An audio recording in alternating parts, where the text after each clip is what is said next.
presentation of Fox Sports. We are Blackboard.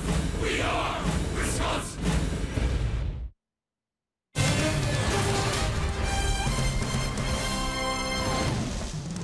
What a baseball city this is. Miller Park, Milwaukee, Wisconsin. And have they drawn a crowd here this weekend? Expecting another big one, a big walk-up tonight as it is a home series for the Miami Marlins. The palm trees are out. They're kind of small, but they're out nonetheless. It's the Brewers and the Marlins, game 2 of this series. The Cardinals and the Cubs just finished their game. Cubs win 4-1. That means the Brewers need a win to remain 3 games back in the Central Division race. In the wild card race, the Rockies play the Padres at home later tonight. The Brewers just 2 back in the loss column to Colorado opening play today.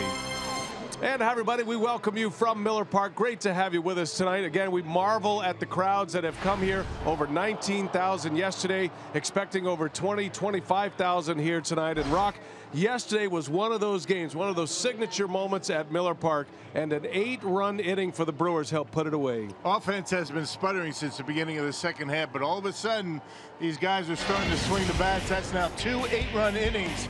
This week they had one in Chicago. Craig Counsell's been waiting for his veteran guys to lead the way, to lead this young offense.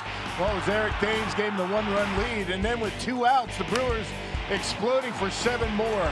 Neil Walker with a big grand slam, then Domingo Santana putting it out of reach. All of a sudden, these guys started to swing the bats with a lot more confidence. They've had 6 innings in the last week. 3 or more runs. That's a pretty good run. Yeah, and all those runs courtesy of the home run ball, and those home runs, especially Walker's grand slam, made 19,000 plus sound like 40,000 here last night. All right, let's bring in Sophia Minard, our reporter. And Sophia, I know the players, they've responded very well and very loudly to what they've heard from the fans this series. Yeah, no doubt. The players and manager Craig Counsell noticed exactly what we did, just how loud this stadium was during that 8-run 8th inning, like you guys said. And even Counsell said it after the game. He said it felt like a sold-out playoff-like crowd, and that's the kind of energy that they have brought here. And certainly the players take notice of it as well. As you guys said, there were supposed to be 10,000 tickets available for last night's game. More than 19,000 showed up, felt much louder. And even for tonight and tomorrow, they had a capacity of 23,000 tickets. Well, they had such a high demand that the Brewers started selling terrace-level seats for $10. So we're expecting another loud crowd here tonight. And Neil Walker and Eric Thames addressed the response of these Brewers fans here starting last night. It was amazing. I mean, this is people clamored here these last couple of days to grab tickets, and we're very, very happy about that. And people are coming out and showing their support, and we know we have still a lot of good baseball to play. Yeah, honestly, we thought there'd be like 15 people here, just because they announced they're going to shut certain sections off and stuff. So we thought it was going to be quiet here, you know, and when we're proven wrong. I mean, yeah, the 8th inning, it was loud. It felt like it was a sold-out crowd, you know.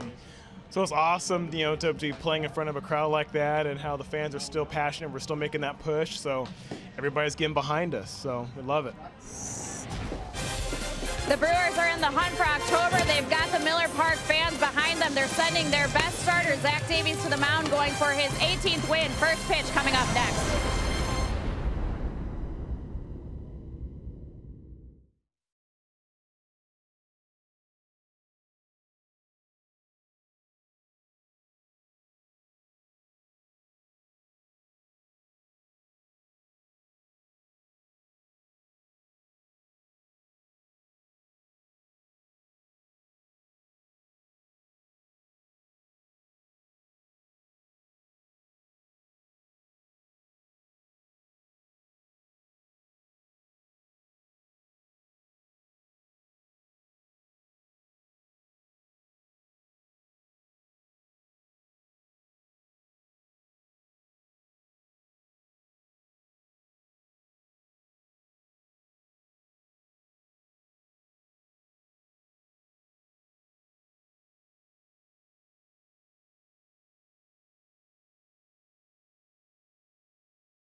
Light beer.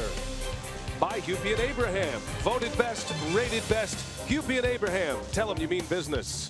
And by Menards. Save big money at Menards on all your home improvement needs. The Brewers have their best winner on the mound tonight, Zach Davies. He has 17 wins, and 4 of those coming in his last 6 starts. Look at that earned run average at 114. The 17 wins tied for the most in the major leagues. Adam Conley, the tall left-hander from Redmond, Washington, will pitch for the Marlins. Had one of the best games of his career right here at Miller Park last year in April. Home away from home. That's right. Brewers on the road team, but made themselves right at home at Miller Park last night. We got lineup's first pitch coming up.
Shallow center field, and what a catch!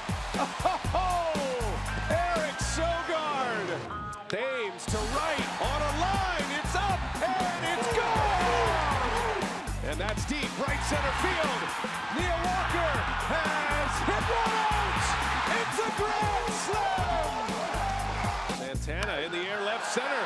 That is way back, there she goes! 3-run blast!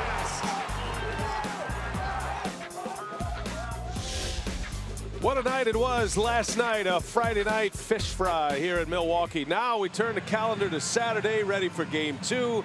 81 degrees. It is picture perfect here at Miller Park. Brewers are the visiting team, which means they lead off, and it's Hernan Perez at the plate.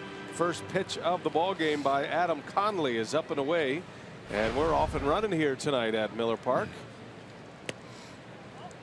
Great to have you with us tonight.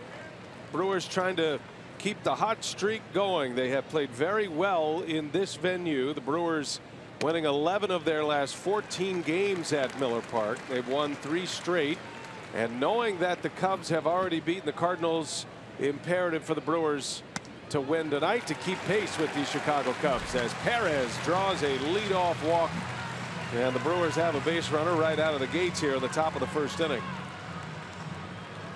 Take a look at the rest of the Potawatomi batting order. Following Perez, Santana hitting second, then Braun, Shaw, Aguilar, Pena in the middle, with Broxton, Arcia, and Davies rounding out the starting 9. And that's the lineup that will match up against left-hander Adam Conley. Timeout was asked for and granted. You notice that Conley is in the full court press. He likes to move fast through his outing and making start number 18 of the year. And Rock, finally get a breath to talk about Conley. He's a guy that has had a great moment in his career right here at Miller Park. Yeah, he made his start right here at Miller Park. No runs, no hits, 7 2/3 innings, and was taken out. And no other reason but pitch count. But he has struggled this year. His last win came back on August 20th against the Mets at New York. He got sent down after starting the year with Florida, or I should say Miami. He's made 11 starts since. He's thrown the ball a little bit better. Conley out of Redmond, Washington, just 26 years of age, was a second-round draft pick. 1-2 pitch. Santana sends it foul and out of play. Well, we'll see if the offense can keep churning here for the Brewers. An 8-run inning last night in the 8th. The second 8-run inning they have had in a 6-day span. Remember, they had an 8-run inning against the Chicago Cubs last Saturday, a week ago today. And so the offense has struggled generally, but they've had these big spurts here lately. Starting to crank up a little bit. They're starting to get a little bit more consistency. Guys at the top of the order getting it done. Greg Counsell has been saying for a while it needs the veteran guys to lead the way. Starting to do that. An impressive win last night. The Brewers did a bullpen by committee day yesterday. 8 pitchers in the game. Counsell used 23 different players. 8 of those were pitchers, which matched a franchise record for a 9-inning game. Santana sends out into left field. Ozuna's right there to make the catch. A line drive out for Santana. And one away, the first out of the ball game for Adam Conley. Yeah, the defense for the Miami Marlins, brought to you by Menards. It's a good one. They've committed only 64 errors. Best in all of baseball. Ozuna, Yelich, and Stanton in the outfield. Good speed out there for the Marlins. You got Dietrich Rojas. You got Gordon and Bohr on the right side, and Real Muto behind home plate. He catches back-to-back games here at Miller Park. Giancarlo Stanton, the major league leader in home runs, 54 of them coming into play here tonight. Driven in 113. One of the premier sluggers in baseball. One of the big stars in the game. Here's Ryan Braun now with a runner at first. He's on the first pitch and a bouncer that eats up Dietrich. Goes into shallow left field. All runners on the move. Perez to third. Braun ends up at second. Well, that one ate him up. Yeah, Dietrich. Let's see how they're going to score that one. He went back on it and didn't get a very good hop. You can see he's playing behind the bag. He goes back on it, just eats him up. I mean, that is a play that normally major leaguer is going to be able to make. Good base running by Perez, beating D. Gordon to third base. It's like Dietrich may have got a cleat caught in the dirt. He tripped right before he was trying to glove that ground ball. And the Brewers get something going here in the first inning. Second and third with Shaw coming up. The Brewers RBI leader, and Shaw sends one well foul, yanks one into the Lowe's level. They're going to score that as an error, by the way, on Dietrich. That'll be an E5. 2-base error. Brewers trying to get on the board first, something they have done better than any other team in the big leagues. First inning runs. And that'll get one in. Slow roller to Gordon. There you go. 1-0 Milwaukee, and an RBI for Travis Shaw. Simple as that, a run in without a hit. And put it in play. Brewers are doing a much better job of that. A lot of their damage last night in that 8th inning came with 2 strikes. 7 of the 8 runs came with 2 outs. Those are good numbers. All 10 of the runs courtesy of the home run ball. Brewers got homers from Vogt, Thames, who hit the go-ahead homer. Neil Walker hit the grand slam, and then Santana with a 3-run shot. Jesus Aguilar in the lineup tonight. He's playing first base with the left-hander on the mound. Eric Thames, who's been red hot, 3 homers in his last 3, sits this one out. Mostly because of the left-handed starter, partly because of a hand injury, was drilled on the hand yesterday, his right hand. And the fact that Thames starting to swing the bat, he's homered in 3 straight. Play the hot hand. This is what Craig Counsell's been doing. He's got the right-handed lineup. He's got the lefties. Only one lefty in the lineup. That's Shaw. Aguilar, very good first baseman as well, and he can hit for big power, much like Thames. This very balanced, versatile, right-handed versus left-handed lineup that Craig Counsell can roll out there. Yeah, Thames loading up on the Sour Patch Kids, getting ready for late in the game. Get that sugar rush early out of the way. 3 balls and a strike to Aguilar. And he hits that one into center field. Slightly jammed, and it's going to be caught by Yelich to end the inning. Brewers take advantage of an error and score a run. They give Zach Davies, best winner in the big leagues, an early lead.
Presented by Potawatomi Hotel and Casino. Well, what a great crowd filing in here. Last minute crowd. Just announced on Wednesday that there would be games this weekend. Marlins are the home team. Don Mattingly is the skipper. Was ejected last night. It was a lineup roster move, or rather position player move situation last night that Mattingly took objection to. Potawatomi batting order looks like this, with D. Gordon in the leadoff spot for the Miami Marlins. And Zach Davies on the mound. His first pitch is in there for a strike. Well, if we're calling this a road start, then Zach Davies is the perfect guy to have on the mound, right? Yeah, no kidding. As a visiting pitcher, he's 9-2, 204 earned run average in 16 starts. This is actually a home start, but you know what? We're going to spin it as a road start. Because Zach's so good away from Miller Park. Gordon drops a bunt down. Going to be a tough play, and no play. Bunt single by D. Gordon, one of the fastest players in the big leagues, and the Marlins with a man on to start it against Davies. Well, the Brewers able to keep D. Gordon off the bases all last night. He was 0 for 4. Drops that one perfectly down the third baseline. That was no contest, even if Davies able to pick it up. Gordon was 0 for 4 last night. That snapped a 17-game hitting streak, which was a career high. Now he's got a new one started. And he's on for the most powerful #2 hitter in baseball history, Giancarlo Stanton. 54 homers this season. This is his 99th game batting second. Don Mattingly made that move, and did it ever pay off? Just had a huge second half. Stanton had a hit last night. Hit the ball sharply on a couple of occasions last night, but just 1 for 4 to show for it. And it was that and a couple of adjustments with the batting stance and approach for Stanton. closed his batting stance, moved off the plate a little bit, and the rest is history. Stan, an All-Star this year. He was the unofficial spokesman at the All-Star game. All-Star game in Miami at Marlins Park. Stan making his 4th All-Star team. Led the National League in homers in 2014 with 37. This is a career high for him. 37 had been his career best for home runs, but this year he has found a new level. 54 homers, leads all of Major League Baseball by a long shot. And consider where he plays half his games. I mean, Marlins Park, that's not a bandbox by any stretch. But he makes it appear to be one, the way he hits them. Stan is the league leader in slugging percentage. OPS over 1,000 coming into play tonight. And you'll find his name all across the major offensive categories on the stat sheet as Davies pours in a strike. 2-1 the count. Yeah, the two-seam comeback two-seamer has been a good pitch for Zach. The change-up and his curveball. He's been throwing more cutters as of late. Gordon at first. Davies deals. Stanton a swing and a miss. Had him fooled. Yeah, took a little off. That's what makes him so tough to hit. Even in hitters counts, he's going to pull the string on you. And a lot of times he gets you to swing. 2 balls, 2 strikes the count. Got Gordon at first. And Stanton bounces one over the head of Aguilar into right field. Gordon turns and will stop at second base. Severe bounce on that one and a base hit for Stanton. Almost picking that one right out of Pena's glove. I mean, a late swing by Stanton, but the fact is he put the ball in play and bounces it into right field. That ball looked like it might have been by him, but you know, Stanton, big and strong, he's able to get a piece of it, knock it over Aguilar's head, and D. Gordon has to hold up at second base. He bounced that one in the left-handed batter's box. So much torque and topspin on that ball. It caromed right over the head of the giant first baseman of the Brewers. The incredible leverage he has. And so Davies in some trouble here quickly. Brewers scored in the top of the first. Marlins with 2 on, nobody out for Yelich. A Gold Glove outfielder and a Silver Slugger Award winner as well. It's a fantastic outfield here with the Marlins. They've got Stanton and Yelich and Ozuna, the 3 guys who hit 2, 3, and 4 in their lineup. That's their starting 3 with Yelich, the center fielder.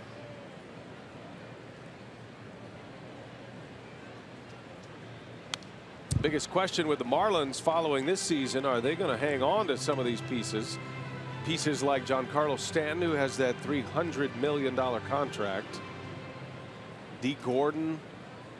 They have the pieces to build around, but a huge contract for Giancarlo Stanton, and an ownership change with the Marlins is pending. Yeah. Derek Jeter has a group that will be taking over the ownership of the Marlins after this season. A lot of question marks surrounding this ball club.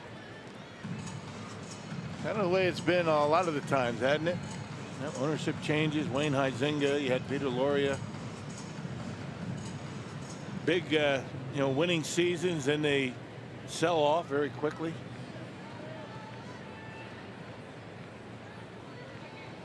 Two balls and a strike on Yelich.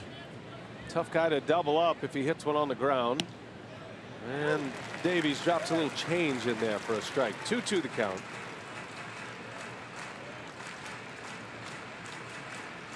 Davies with the 17 wins, trying to get to the 18 win number, which hasn't been seen in Milwaukee since Chris Capuano's 18 win season back in 2005. Just missed. That's normally a pitch that he's going to be able to, you know, put on the inside corner. Just misses that edge, and Yelich fooled him completely, but it was off the plate. That could be a game-changing pitch for Zach Davies. Keep an eye on his command of that one the rest of the game. 3-2 is the count. 2 on for the Marlins, and Yelich spoils one foul. Brewers last had a 20-game winner in Teddy Higuera back in 1986.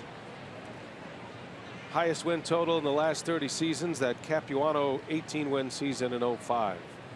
So Davies in some rare company here. Got a little over 2 weeks remaining in the season. Figure that would be 3 starts for Davies.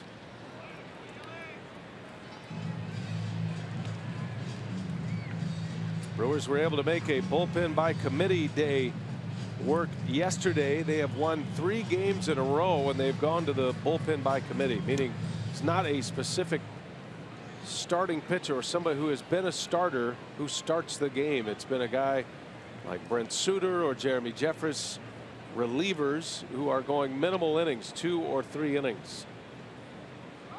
Pickoff play at second. Back in time is Gordon. Yeah, the Brewers have done that 3 times in the last 11 games and have won all 3 of them. That bullpen for the Brewers has been unbelievable. 3rd best in the National League as far as earned run average goes now with this good stretch that they're on.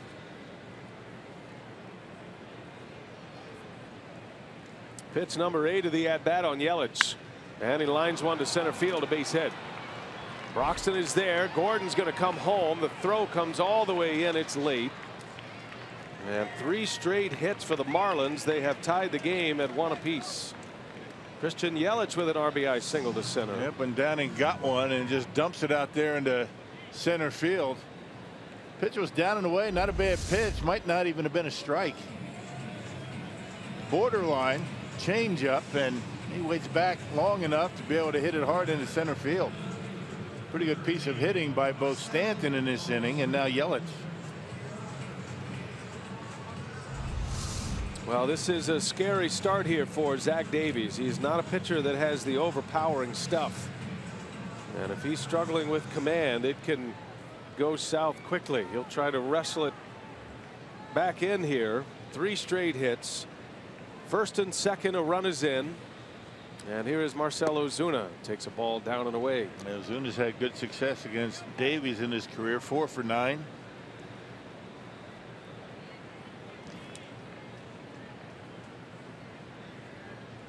Ozuna, an all-star starter this year. Back-to-back all-star games. Lines one to right. Base hit. Stanton is around third. Going to try to score. The throw goes to second base. Yelich ends up at third. And the Marlins are up 2-1. 4 straight hits to start this game. Yeah, we haven't seen this out of Zach Davies for quite some time. See that fastball leaks down the heart of the plate. And Ozuna, as we mentioned, has good numbers against Davies, now 5 for 10. Rips that one into right field. Hey, the Marlins have put some pretty good swings on Davies in this 1st inning. Derek Johnson, the pitching coach, an early visit. Davies has been one of his best, but it is a shaky start here tonight. 4 straight hits, 2 runs in. 1st and 3rd with nobody out. High batting average by the opponents the first time through the batting order. Davies gets significantly better throughout the season 2nd time through. Yeah, but that a lot of that damage came early in the season. That has not been the case lately. For a long stretch, he's been good throughout. Davies needs a ground ball double play here in the worst way. Got Justin Bour coming up, power hitter at the plate, and has had good success against Davies as well. Bour has homered against Davies in his career. 5 for 11. Drove in a run last night with a hit.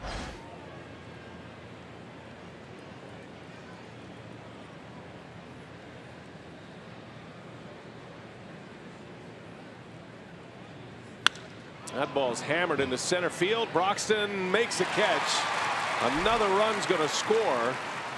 And the Brewers very fortunate to get an out of that one. Line shot. That'll be a sac fly.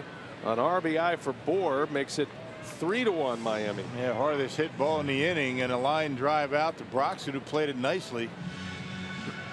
Well, check out your Menards Brewers defense. They've been busy already tonight. You got Braun Broxton Santana in the outfield, Shaw Arce on the left side. You got Hernan Perez and Aguilar in the lineup with the lefty Conley out there in the mound for the Marlins. And you got Pena behind home plate. So Manny gets the start tonight. It was Stephen Vogt last night. Well, this right-handed version of the lineup's going to have to play from behind here tonight. 3-1 now. One man out. Here's JT Realmuto. He lines one to third. Out number 2. Brewers very fortunate here. The last 2 swings, 2 bullets. Yep, right at Shaw. Just doesn't have to move hardly at all. So 2 men are out. And that'll bring up Derek Dietrich. Getting the start tonight at third base. Dietrich's always been a good hitter here. Last time around at Miller Park, late June, had 3 hits, including a homer. He's at 3 Miller Park home runs in his career, a .333 lifetime hitter in this venue, which is his home venue for these 3 dates. Those are the numbers in 12 games at Miller Park.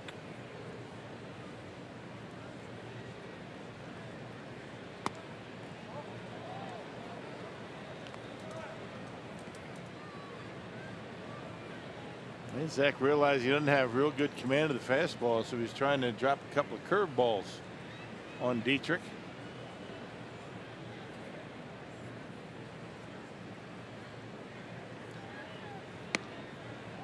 And a fastball misses. Zach certainly understands the scenario, but you talk about a guy who's feeling not just the pressure of making a start in a pennant race, but knowing most of the bullpen pitched last night. The idea behind the bullpen by committee day yesterday was that you had Zach Davies starting in the following game, and that's going to sneak through a base hit. Dietrich singles to right. And so you can imagine what must be going through the mind of Craig Counsell and Derek Johnson and even Zach Davies. If this is a short start tonight for Davies, the Brewers are in a world of hurt with their pitching staff. Yeah, well, the thing is, I mean, he used all those pitchers, but none of them really, except for 2. Hader, 2 innings. Of course, Jeffress went 2 innings. But everybody else used kind of a minimal appearance.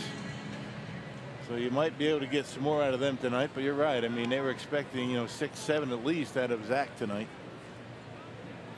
Well, it is September call-up time of Major League Baseball. There are plenty of bodies down there. Davies having a very difficult first inning. 25 pitches, 2 on, and the batter is Miguel Rojas, the 8th place hitter in the Marlins lineup. He's been a hot hitter here lately, Rojas. 9 hits in his last 6 games, had 2 last night.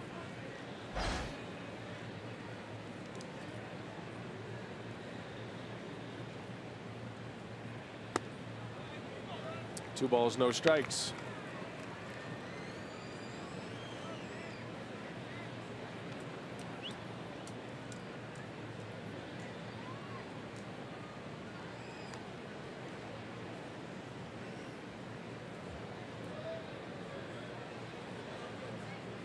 Runner at second is Ozuna, and that's a base hit. Center field. Broxton coming in. Ozuna is going to score. 4 runs are in for the Marlins. Rojas with an RBI single. 6 hits in the inning, and the 2 outs were line drives. Boy, Zach Davies giving up 4 runs. That's like 3 starts for him. The way it's been, the way he's been rolling along, particularly on the road. Having a difficult time here at Miller Park. A line drive by the number 8 hitter. So the Marlins bat around in the first against Davies. Haven't seen that in a long, long time. This is a rough one here. 4-1 Miami, and here's the pitcher, Adam Conley.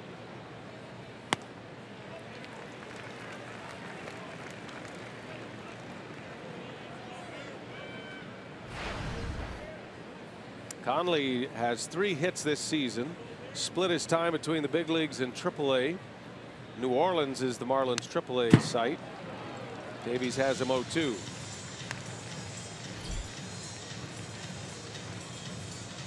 Standing on the field before the game, it does feel like a night for the hitter. The wind, as it swirls through Miller Park, is whipping out towards right center field tonight. Little bouncer over to third. Shaw across the diamond, and that will retire the side. Davies, one of his worst innings of the year. Let's see if the Brewers can rally for him tonight.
On Fox Sports Wisconsin is brought to you by the Wisconsin Lottery, reminding you to please play responsibly. And by Toyota. Let's go places. Hey, catch some Pennant Chase baseball for just $10 tomorrow afternoon as the Brewers and Marlins close out their weekend series right here at Miller Park. Tickets are still available starting at just $10. Go to brewers.com/Marlins for tickets. Saturday night at Miller Park, and the Marlins scoring 4 runs in the first inning on 6 hits off Zach Davies. Brewers scoring in the first. There was an error by Derek Dietrich that led to the only run. Brewers got a run without the benefit of a hit, and now we go to work here in the second inning. Adam Conley staked to a 3-run lead now. Manny Pena will lead off, then it'll be Broxton, followed by Arcia. Well, you got a struggling pitcher out there. This game far from over. Yeah, before Conley got sent down, his earned run average is over 7.5. He's pitched a little bit better than that as of late. Earned run average still at 523. So he figures the Brewers are going to get some runs tonight. Conley was in the starting rotation to begin the year.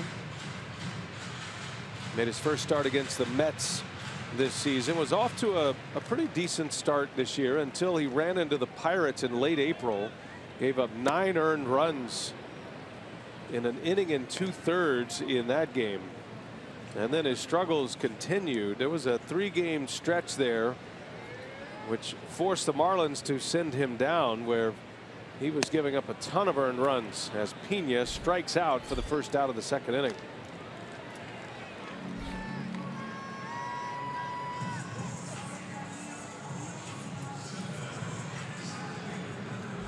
He threw the changeup to pitch before and then gave him a high fastball. Manny chases it. Pitch out of the strike zone. He's talking about 90, 92 with the fastball for Conley.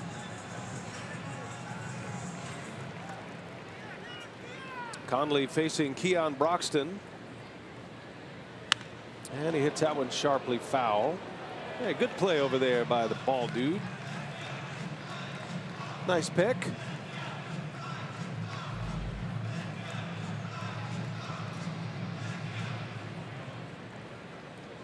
All smiles, making the highlight reel. Glad to have him here. All the ushers and food preparations, the ball boys, the bat boys, security, everybody had to rally here this weekend. Shows there are people in different spots than they're normally in. Long throw is a good throw by Rojas. Heck of a play to get Broxton for the second out. Strong throwing arm by the Marlins shortstop. Yeah, the defense has always been there for the Marlins all season long. I mean, we talked about their ability to turn outs into outs. I mean, this is a good play. Backhands, he's getting in position to throw before he catches it and gets Broxton by a step. 64 errors is all for the Marlins as a team. 2 gone. Here is Orlando Arcia. Didn't start last night, did play in the game last night. Arcia has had a good run against the Marlins this season. He's had 2 homers against Marlins pitching. 7 for 10 this year against Miami. 1 ball, 1 strike. We love the pace of Conley. His tempo is very good. Works really fast. Keeps that aggressive mentality going on the mound. Keeps coming at you even when you're not ready. Arcia and a number of the other Brewers stepping out, and a shutdown inning after the Marlins score 4 in the first. Conley comes back, retires the side in order with 2 strikeouts.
Second at Miller Park. Our scoops from the clubhouse brought to you by Car Soup with manager Craig Counsell, talking about his bullpen usage. 13 relievers in the Brewers bullpen, with Aaron Wilkerson called up last night for his major league debut, and Counsell said certainly when you use 8 pitchers in a game like he did last night, he said you're certainly looking at the overall big picture of the availability of guys. And he said with the off day Thursday, it looks a lot cleaner, but he said over the last 3 games, it's been 19 relief appearances. So he said there's been a lot of guys who have had consecutive days. Oliver Drake was up last night. He pitched in the last 3 games. Jared Hughes has pitched in the last 4 games. So he said it's something they're certainly keeping an eye on. And he said especially when it comes to his starters, Davies, Chase Anderson, Brandon Woodruff, he said we're getting into those starts where we need those guys to go deep into games. And he said getting leads early matters, significant leads matters. All of this kind of adds up to how guys are used in the bullpen. And Sophia, you can really see the anxiety brewing there by the Milwaukee manager, and Counsell's watching Zach Davies here. These Marlins hitters are getting great swings at him.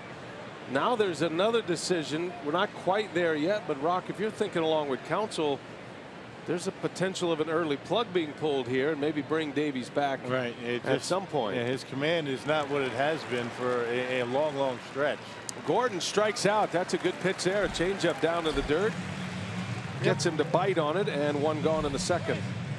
You know, but the other part of that, Zach Davies' innings are starting to mount quite a bit as well. I mean, he's approaching 180 innings, but as we talked about, this Milwaukee Brewers bullpen has been tremendous. I mean, last night, you know, 8 guys out of that bullpen contributing to a big win for Milwaukee. Josh Hader, I mean, how good has that guy been? 6 up, 6 down with 5 strikeouts. Everybody to a man has been getting the job done. The Brewers currently have the 3rd best bullpen earned run average in all the National League. It's .393 right now. When you consider they play half their games here at Miller Park, which is a hitter-friendly venue, that is a significant storyline this year for the Brewers. We talk about it often, but the Brewers bullpen right now is playoff ready. This is a pen you would feel very good about going into the postseason with. Davies just missing around the edges on Giancarlo Stanton. 3 balls, no strikes. And those are the pitches that he has been right on the edges with. There's a strike at the bottom of the zone that time. Home plate umpire tonight is Todd Tishner. Kerwin Danley, Bill Miller, Ryan Addison are the base umpires. The crew chief out at second base tonight. Stanton on the ground. And Shaw will make the play up the line. The tag by Aguilar. Stanton is out. And 2 gone for Davies here in the second inning. You know, even early in the season when Davies was struggling and giving up runs early, I mean, remember he would give up big numbers, you know, first, second inning. And even during those times, he was able to, you know, eat up innings for Counsell. But the question is, as you mentioned, if he just doesn't have it tonight, you pull the plug on him. You sit him out, maybe bring him back a little bit early the next time. So different situation as you work your way through September, you know, with a guy like Davies. You just don't leave him out there to, you know, to kill innings. You've got other guys out there to do that. That last graphic was symbolic of the performance of Davies, how good he has been. 32 2/3, only gave up 4 runs during that stretch. That is a significant stretch of great pitching. And he's going to come right back and get a 3 up, 3 down inning. All right, Davies might be back on track. 3 up, 3 down second. We go to the 3rd.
Story in baseball, a series between 2 division leaders, the Dodgers and the Nationals. LA at Nationals Park, and there's a look at Cody Bellinger hitting home run number 38, a line drive to right center off of AJ Cole.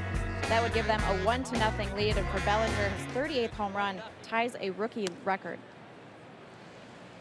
All right, Sophia, thanks. Dodgers got it back together, right? Dodgers are playing well once again and playing a team they might match up with in the postseason at some point. Davies on the ground to 3rd and out number 1. Dodgers have an elimination number of 5 to win the West. Magic number of 5 over the Arizona Diamondbacks. Cody Bellinger, likely the Rookie of the Year in the National League. 38 home runs now. He has tied Frank Robinson and Wally Berger. Robinson was the Rookie of the Year in '56. Wally Berger was not the Rookie of the Year, but you'll win a little something at the old water cooler because they actually didn't have a Rookie of the Year when Wally Berger was playing. That didn't begin until 1947. But he would have won it. He would have won it hands down. So give it to him. On the ground at third, that's off the glove of Dietrich into left field. And Perez, the Brewer leadoff hitter tonight, has a single. And Dietrich just a little bit behind everything down there at third base. Played that Ryan Braun ground ball, although it did take a tricky hop. That Ryan Braun ground ball, that was an error. And just able to slow this one down. Got a late break on it and kind of a pinball effect in the left field. So Perez got a base hit. Actually, first hit of the game for Milwaukee. Puts a man on for Domingo Santana. Brewer scored in the first without benefit of a hit. Had a leadoff walk to Perez, and then with an error, he came all the way around to score. Scored on a ground out by Shaw. Marlins get 4 in the first. And the Brewers looking for a quick reply here in the third inning. Santana hit a 3-run home run, part of that 8-run 8th inning last night. 25th homer of the year. He's driven in 74 now.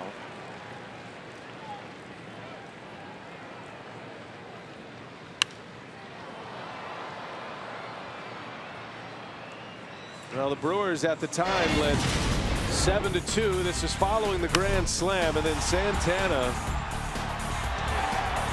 What was that, 99, 100 miles an hour from Ellington? Knocked it out of the ballpark. Incredible power from Santana, and that very unusual swing of his as he goes down swinging here. Conley's racking up some Ks. That's his 3rd in the last 6 hitters now. They got him on a changeup that time.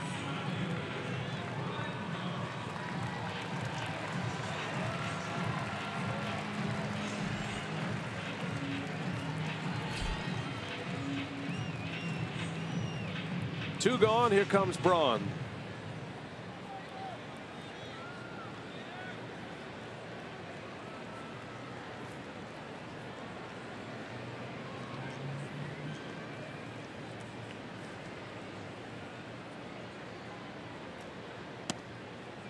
Braun's always been good against lefties in his career. Has great numbers against Conley. 5 for 10 now against this pitcher. Had his first hit of the homestand last night. Shot one to right field following the grand slam by Neil Walker. That might be an important hit for Ryan Braun. His slumps don't last too long, and his slumps usually turn into hot streaks. Brewers would love for Braun to get hot and be the presence in this lineup that he has been all these years. That one's into center field, hit sharply. Yelich is over, and he's got it for the out. Line drive out for Braun. Inning is over. 4-1 Marlins. We're on our way to the bottom of the 3rd.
to the bottom of the third inning, and tonight's Tavern the game winner, Justman's Lanes in Juneau. If they call the Brewers by 8 o'clock tomorrow morning, they'll get 40 tickets to a Friday night game in the Miller Lite Beer Pen. This offer courtesy of the Tavern League of Wisconsin and Miller Lite. That might be the earliest Tavern of the game we've ever had. It's appropriate. Yeah, nice. 4-run first inning for the Marlins. Davies comes back with a 3-up, 3-down second. Let's see if he can keep it going here. Marcell Ozuna leads off for the Fish. RBI single and scored a run in the first. What a great talent he has been for the Marlins. Matter of fact, Don Mattingly before the game today called Ozuna his MVP. That is with Giancarlo Stanton sitting there with 54 home runs. Yeah, no kidding. But he said day in, day out, the most consistent offensive contributor we have is Marcell Ozuna. Yeah, hitting over 300. On base percentage near 370. Yeah. Among major league outfielders, he is among leaders in a lot of the major categories as well, with the 111 RBIs and 33 homers, and got an OPS coming in to play tonight at 897. And he muscles that one into shallow right center, and look at Perez. Flag that one down. What a catch. Put the burners on, and Perez makes a terrific catch on the glove side. Great angle he took on that, right in the webbing. Started out a little bit of a snow cone out there, a little bit of baseball showing, but he was swung around to the other side of second. Able to keep it in the webbing and get the out. That's a nice play. Good angle, good jump, and able to make the catch. We've had 2 brilliant catches on little flares in the last 2 games. Sogard made one last night that'll be on the highlight reels for a while. Over the shoulder catch from the shortstop position. Yeah, that one saved a run or 2 last night. That was a second inning play that ended an inning. Key play in the game last night for the Brewers. One away for Bohr, who whistled one for an out in the first inning. Did get a sac fly out of it. Drove in his second run of the series.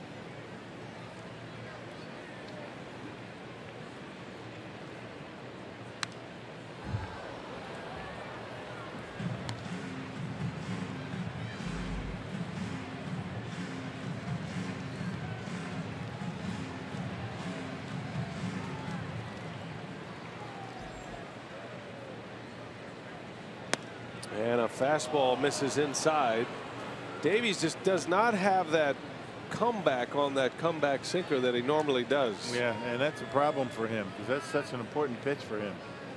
It has been now for a good long stretch of starts. 2-2 is a curve, and it's lined into right field, a base hit. Santana to track it down at the wall. That's going to be extra bases for Bohr. He has a 1-out double here in the third. And nothing really hit all that hard. I mean, there have been some hard hit baseballs, but the fact that Davies leaving, pitches up in the strike zone, giving the Marlins an opportunity to get a bat on it. That went off the end of the bat on a curveball this time. Up, out over the plate, on the corner, pretty good on the corner, but up a little bit. And Justin Bohr one-hands it down all the way in the corner and right. That's already the 7th hit for the Marlins. And here is JT Realmuto now, the Marlins catcher.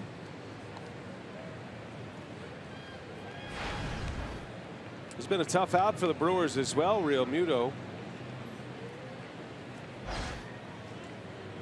has hits in 12 of his 13 career games against the Brewers. He's a .340 lifetime hitter against Milwaukee. He's a swing and a miss. He's had a good season, hitting near 280. And he is catching a lot. A.J. Ellis is the backup catcher for the Marlins. Ellis has only played in 45 games this year. One of our favorites, A.J. Ellis. I'm sure he's helping a lot. I mean, working with Realmuto and the other catchers. That's one of the reasons Don Mattingly brought him over here for a young talent like Real Muto, putting a veteran presence who's been to the postseason and has had some great moments in the postseason. A.J. Ellis has provided that leadership. He raves about Real Muto as well. He thinks he's going to be a star in this league. Marlins have done that in the past. Remember Jeff Mathis? He was a backup catcher here with the Marlins. Chopper over to third base. Got to hustle this throw over, and it is in time for the second out. Good play by Shaw. He's been busy tonight.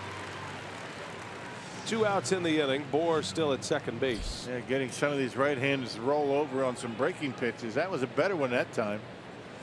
Yeah, got it down in the zone. Easy out.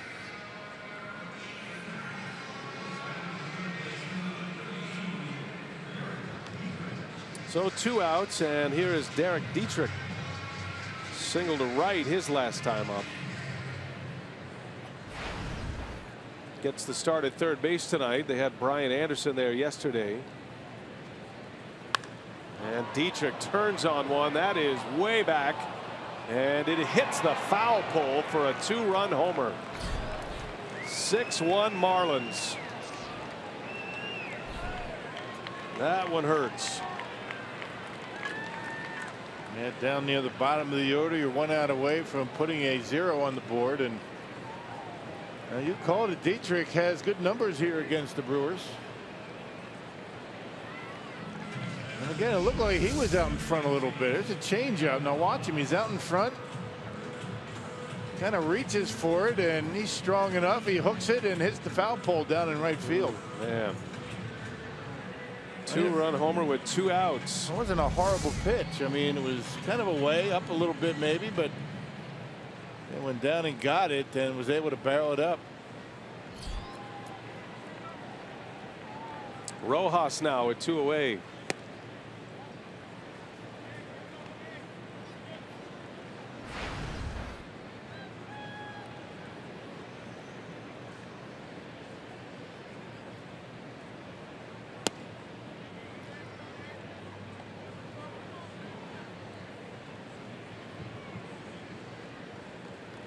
Davies falling behind. Rojas with an RBI single in the first. He just can't find it. 3-0 now. Well, and he knows he can't get too much of the plate with the fastball. He doesn't throw hard enough, and when he's not on the corners, he misses off the plate.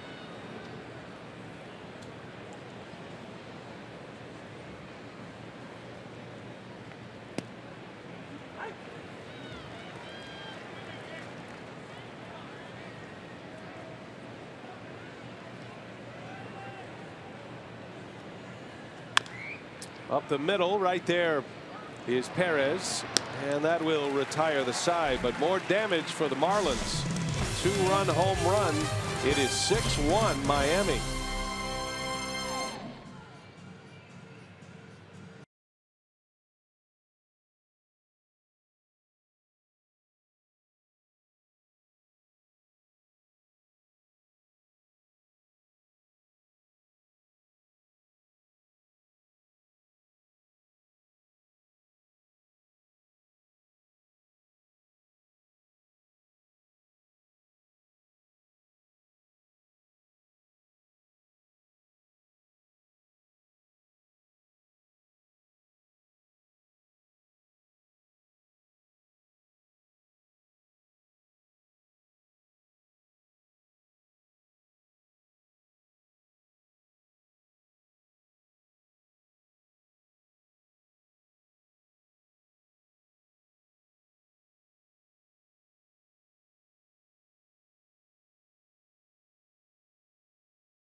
A reminder that the Red Cross depends on financial donations to be able to provide disaster relief immediately.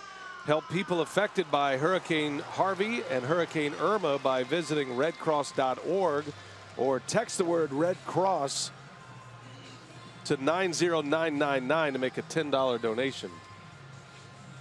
By the way, the Brewers are selling these shirts, and the proceeds of these shirts will go to the Red Cross. These are great.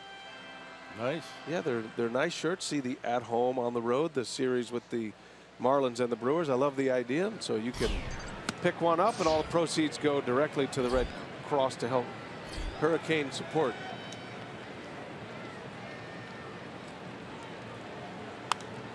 Travis Shaw starts his 4th inning. A pop-up behind the plate. Real Muto is there for out number 1.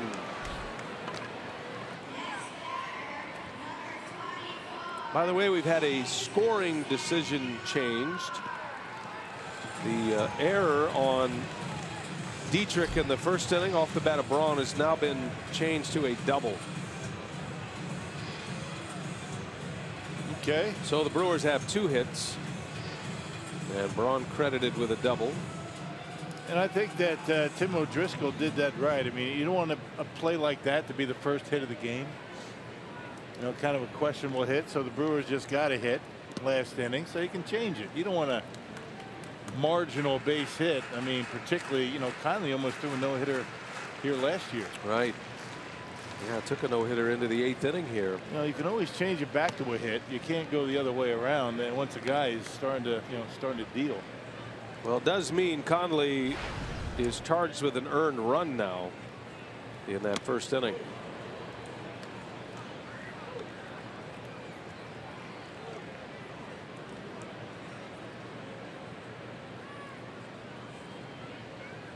Aguilar in a 2-1 count and make it 2-2. That high fastball riding in from Conley.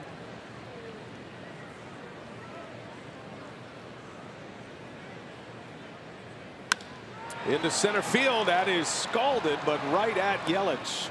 Brewers have had a number of line drive outs.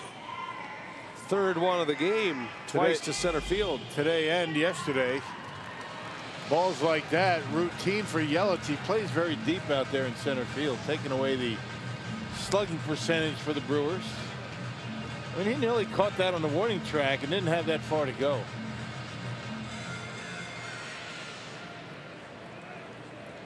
Two outs. That brings up Manny Pena now. Strikeout victim his first time up.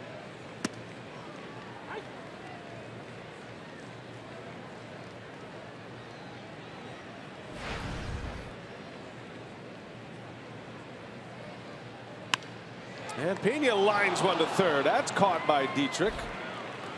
And a couple of line drive outs. The Brewers come up empty in the 4th. 6-1 Marlins. They're coming up bottom of the 4th inning.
Bottom of the fourth, and we remind you, if you can't catch the games on television, you can stream them live on your mobile device with the Fox Sports Go app. Download the app, take Fox Sports Wisconsin and Brewers baseball with you wherever you go.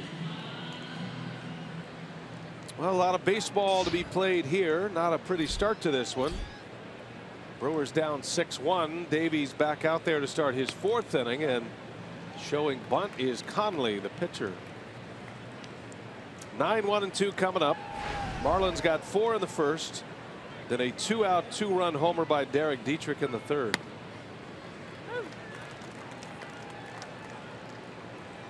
Marlins had 6 hits, all singles in the first inning.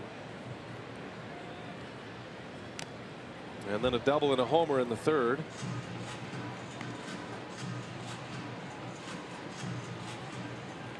Conley grounded out to end the first inning as the Marlins batted around. Yeah, got to go back to August 8th. Last time Zach Davies has been hit around like this. That was a start against the Twins. There's a swing and a miss, a strikeout for Davies. His second strikeout. And one gone here in the fourth. Davies still only 24 years of age, sitting at 17 wins on the year. Tied for the most in the major leagues. Brewers got him from the Orioles. That was a deal that involved Gerardo Parra at the trade deadline 2 years ago. That was the Doug Melvin era. Last year as Doug Melvin as GM. Brewers made some significant trades under Doug Melvin in that stretch. The Mike Fiers Carlos Gomez deal to the Astros that brought Santana and Josh Hader, Brett Phillips, Adrian Hauser to the mix. 3 of those 4 in the big leagues and major contributors. And then you had the Davies deal with Gerardo Parra.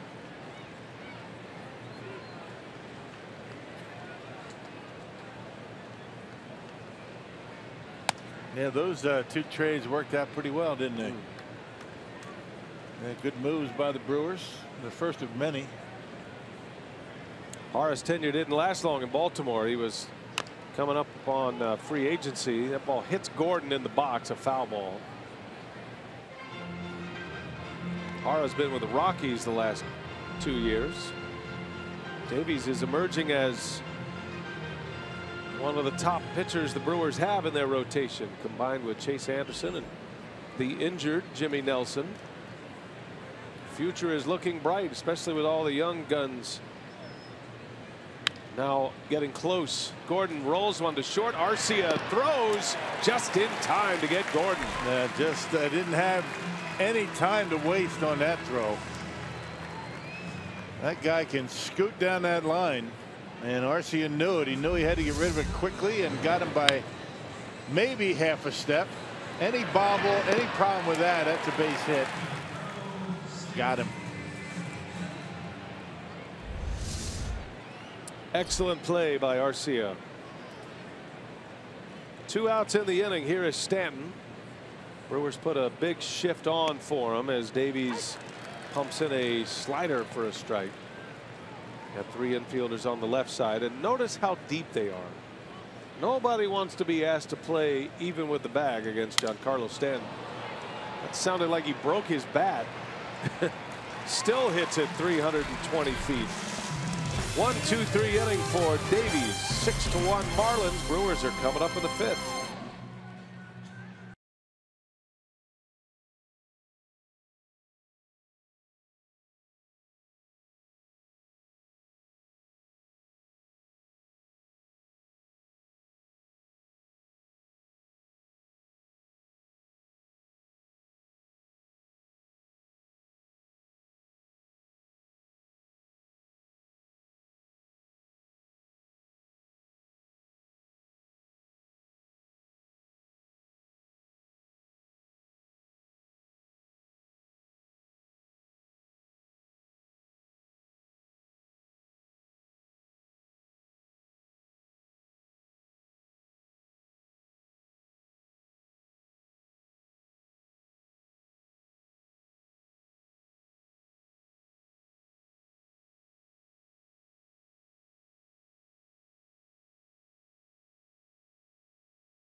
Half of the 5th inning, which is the top of the 5th. Brewers are the road team. Adam Conley back to work, and his first pitch is down and away, ball 1. Broxton was trying to call timeout. Home plate umpire Todd Tishner was having none of it. Pitch was a ball, though. Worked out well.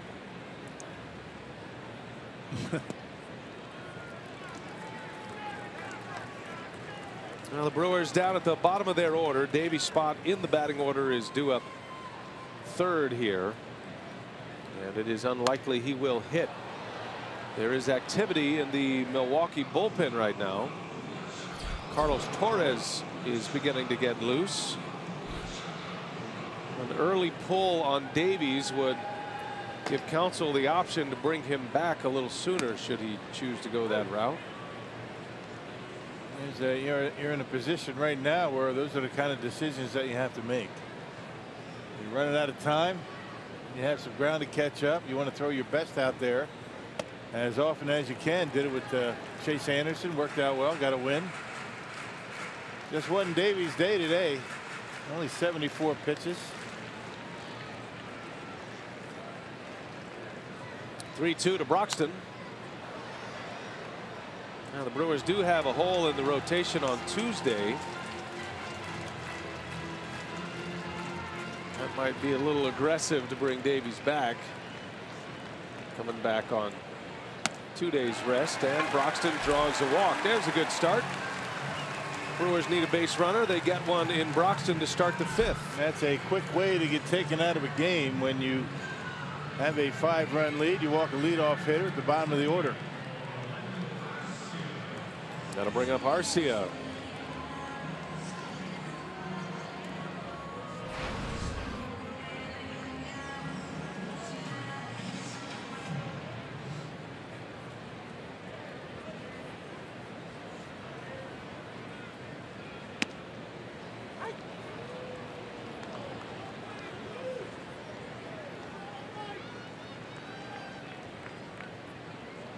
Arcia with Broxton at first. By the way, a correction here. The Brewers, the hole in their rotation is Wednesday, not Tuesday. Right. I beg your pardon. Which would allow Davies, if you chose that direction, to come back on 3 days rest. I'm sure that is an option for Craig Counsell.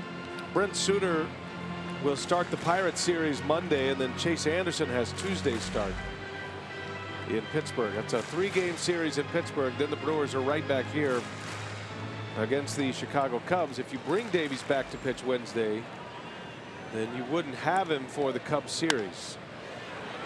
Arcia just pokes one to the right side, and Gordon is there but can't corral it in time.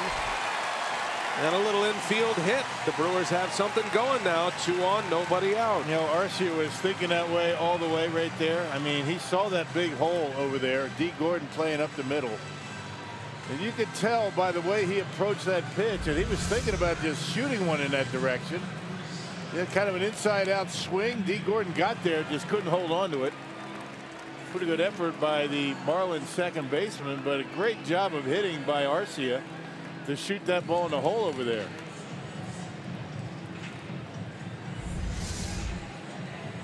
Two on, nobody out, and Jet Bandy will be announced as the pinch hitter. So the day is done for Davies. 4 innings, 8 hits, 6 runs, no walks, 2 Ks. Short start for Davies, just 74 pitches. And if indeed they're thinking in that direction, you probably won't hear anything about that until Monday. See how the series goes. See how the series goes. See how Davies is feeling. That's going to be a big part of it. Big at bat here for Bandy.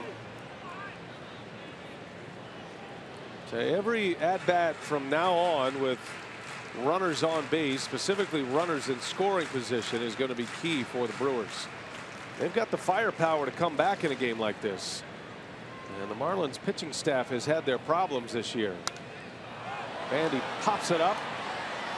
Real Muto will watch it into the seats, couple of rows up. And it's 0-2 on Bandy.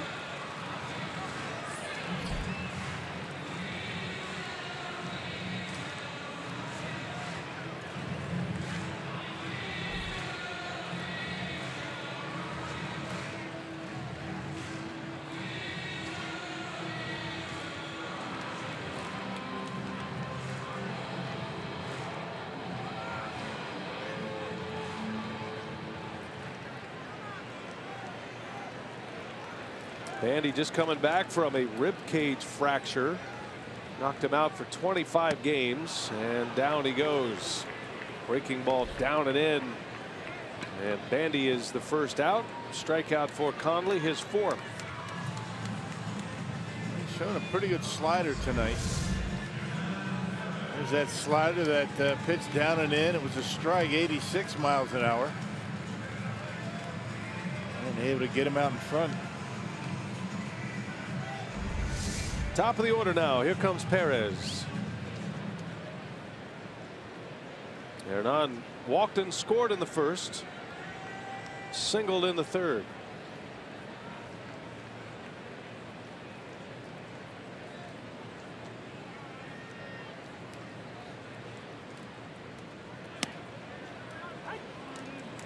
Like a changeup in there for a strike from Conley. At the plate, presented by Wendy's. Showing a lot of changeups tonight.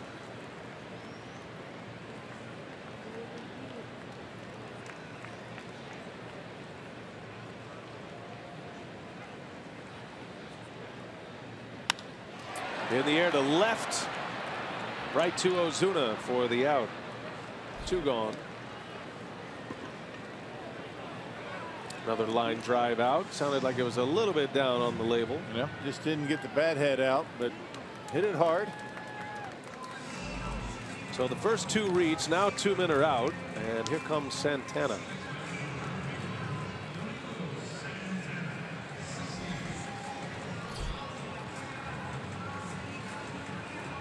Santana lined out to left in the first inning,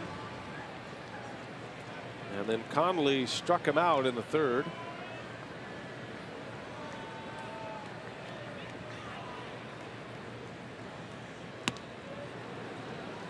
Sneaking that high fastball by Santana tonight.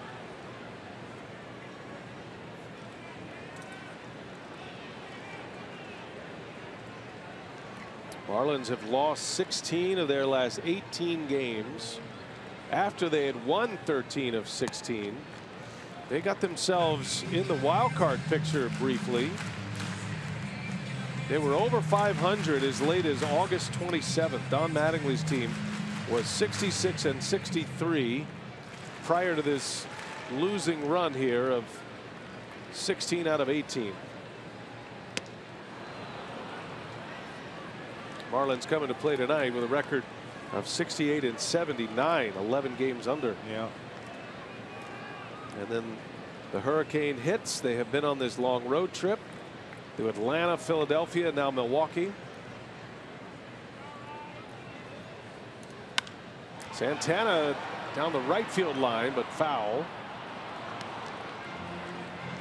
Word is that the Marlins are in fact going home after the game tomorrow. They are going to try to play those games at Marlins Park next week. That'd be good against the Mets. Just a 3-game homestand, as it turns out to be. It was supposed to be a 6-game homestand with the Brewers and the Mets, but they'll be glad to just get back and assess some of the damage. Santana in the air to right, and Stanton is there to make the catch, and the inning is over. Brewers let 2 base runners with nobody out get away here in the 5th.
Torres is coming in for the Brew Crew. Short start for Zach Davies. Our NL playoff picture is brought to you by UW Whitewater Athletics.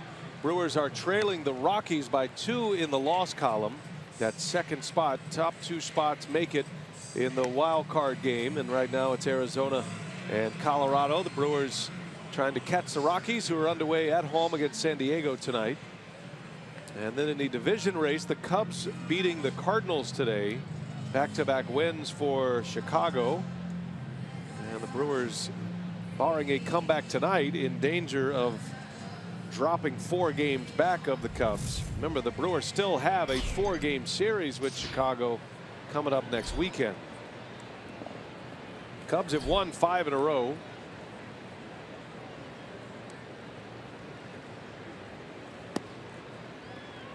First man for Torres is Christian Yelich. Torres will try to put the lid back on this one. Davies did have a 3-up, 3-down 4th inning. Yeah, Torres been used a lot. 62nd appearance, last pitched on Wednesday against the Pirates. A scoreless inning. A couple of hits he gave up and a strikeout. Can't give up any more runs. 5-run deficit. Tough to come back from, but the Brewers had an 8-run 8th inning last night, and this is a pretty beat up Marlins bullpen. Traded away 2 of their best pieces, did the Marlins.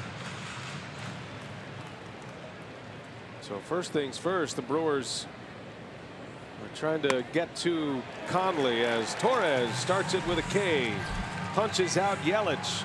First out of the 5th inning. Yeah, the cut fastball, the 4-seamer, and the curveball for Carlos Torres. We're throwing a lot more 4-seamers lately. It used to be all cutters.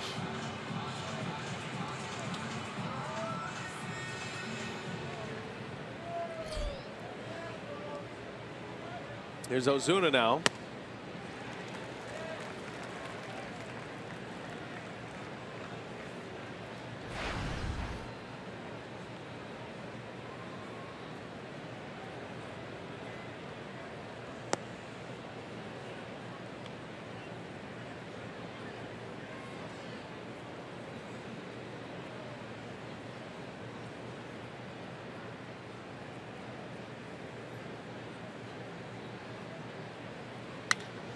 And a shot into center field, a base hit. Ozuna with 2 hits tonight. Marlins are swinging the bats here this evening. Now 9 hits for the game. Hey, it doesn't get much bigger than this with the NL Central crown up for grabs. The Brewers and the Cubs collide in a big 4-game series right here at Miller Park this upcoming Thursday through Sunday. Tickets are going fast. Reserve your spot today at Brewers.com.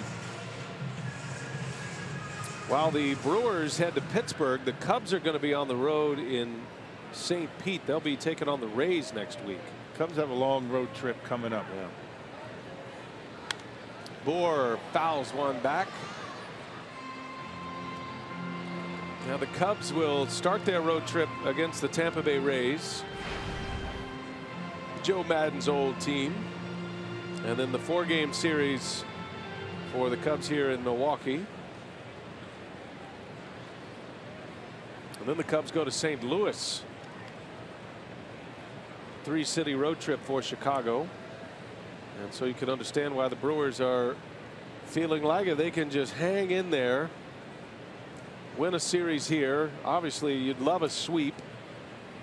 Last night's win was such an important win as far as that goes. Gives yourself a chance to win a series with a sweep or take 2 out of 3. But the Cubs going to have their work cut out for them on this next road trip. Yeah. They had 4 here. It's really going to probably boil down to those 4 games. And the Brewers have played the Cubs very well as of late. Was it 4 in a row they won? Mm-hmm. Yeah, Milwaukee was 5 back of the Cubs.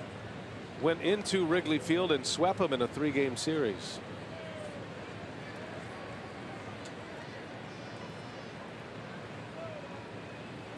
No balls, 2 strikes on Justin Bohr. On the ground, got a chance to turn it here. Perez to Arcia, and a double play to end the inning. 4-6-3 double play, and Torres works a scoreless fifth. Brewers coming up in the 6th.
A 6-1 lead, and there is still a great amount of work to be done in the aftermath of Hurricane Irma, and the Brewers are proud to join the relief efforts by partnering with the American Red Cross as it works to provide assistance to impacted communities throughout Florida. So proceeds from sales of a special Brewers Marlins t-shirt being sold at Miller Park this weekend, as well as this weekend's 50-50 raffle proceeds and funds generated by BCF's Roundup program in the team store are all going to be donated to the American Red Cross to help support the relief and recovery efforts in Florida. And BA and Rock, you guys showed the At Home on the Road series shirts earlier in the game. They're a great shirt.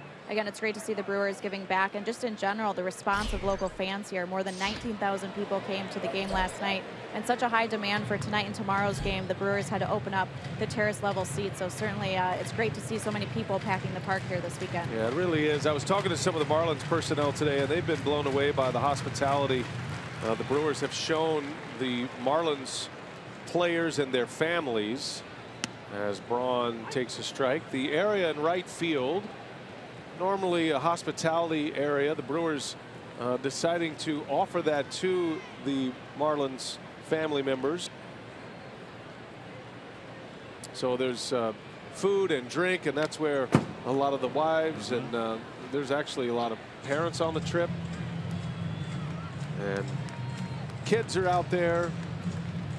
And just another example of how much this Brewers organization tries to connect with the community, and visiting teams and things like that. It's just that you don't see that with every ball club. You don't see that with every sports organization, and they show it each and every day. Well, the Brewers are trying to make this situation as good on the Marlins families as they can. Remember, they packed up their charter plane. They brought everybody with them, everybody who wanted to go, even had some pets on the plane, and so making the nursery available as well. And then, of course, the support that is here. One of the messages from Don Mattingly was great today, just talking about, look, we're in an environment that we want to be in. We're not the home team, but let's take advantage of this. Let's treat this as our playoffs. Braun sending one out there to that area, and that is gonna go. That's a home run for Braun. Just snuck it inside the foul pole, and it's 6-2.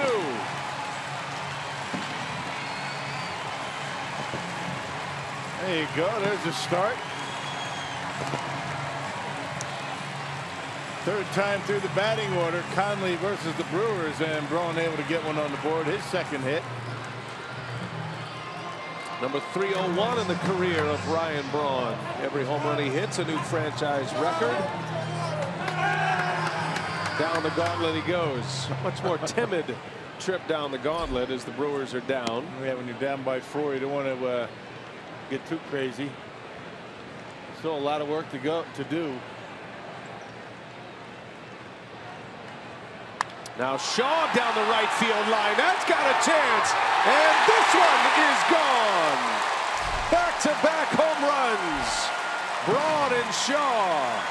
Number 30 for Travis Shaw. 6-3 Marlins. Yeah, a couple of ropes down the right field line. Barely fair, both of them. Almost in the same spot.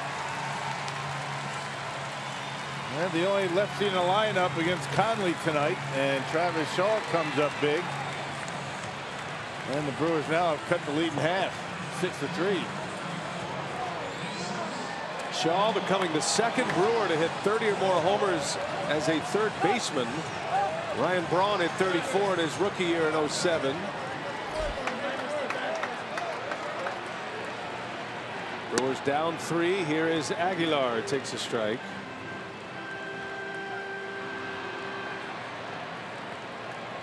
How about that year by Shaw, huh? 30 homers, 92 RBIs now. And it's not done yet. The most consistent hitter for the Brewers all season long. Aguilar takes an 0-2 pitch inside. 1-2 now. Guys are never out of it. They're starting to swing the bats. The engine's starting to crank up again like it did in the first half. Yeah, and the engine in this crowd too is starting to crank up. There's a little buzz going on right now in this ballpark. A little gasoline in the seats. 2-2 pitch, and Aguilar strikes out. Good changeup by Conley and a strikeout. The back-to-back homers, Braun and Shaw. Looked like maybe a changeup or something out away from him. Didn't quite catch the speed on it, but right inside the right field line, and Travis Shaw puts one just about the same spot. Hanging slider up and in. 2 runs just like that. Manny Pena now.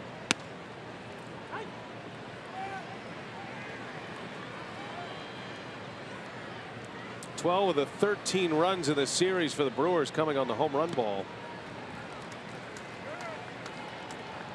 Hit 4 of them last night. Hit for the home run cycle last night, as a matter of fact.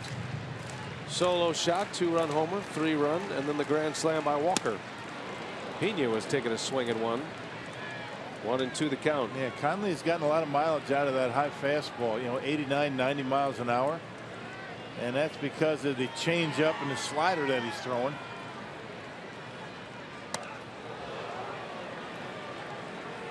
Don Mattingly does have activity in his bullpen. Brewers' primary goal right now is to get to that bullpen.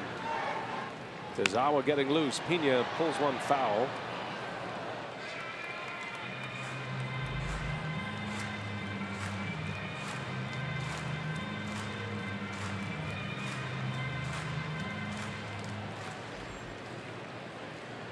Two and 2 to the Brewer catcher.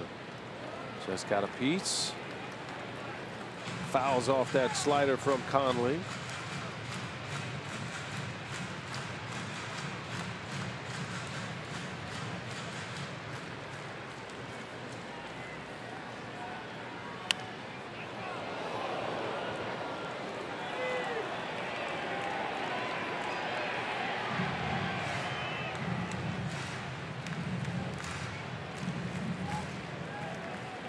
Pena with 9 homers. He's had a great year offensively, more than the Brewers expected offensively from Manny Pena, and one of the great defensive catchers in the game right now. He's new to the scene, but he's making a name for himself quickly.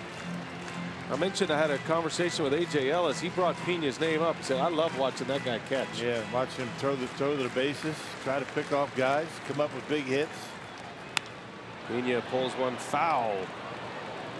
Can't pull those hands in enough to get that either fastball or changeup that Conley's throwing in on his hands. I mean, hitting it hard, but hooking it foul. It's a terrific at-bat going here, though. 9 pitches. Number 10 on the way. Pena fouls another one off.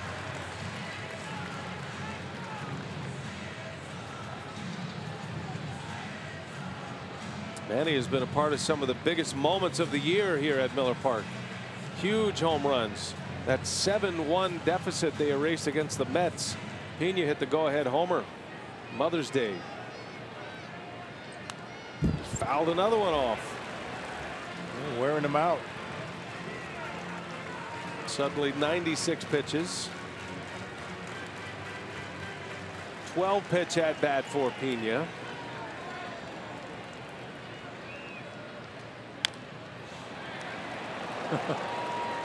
Oh, this is something, huh? Fastball, sliders, changeups, whatever. Pena is just making enough contact to stay alive. Yep. Everything in except for one pitch. Looking for one mistake. He fouls another one off, and that one got a piece of the catcher.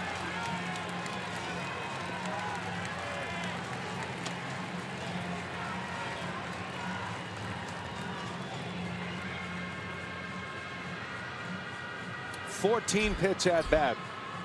It's going to see number 15, or rather number 14.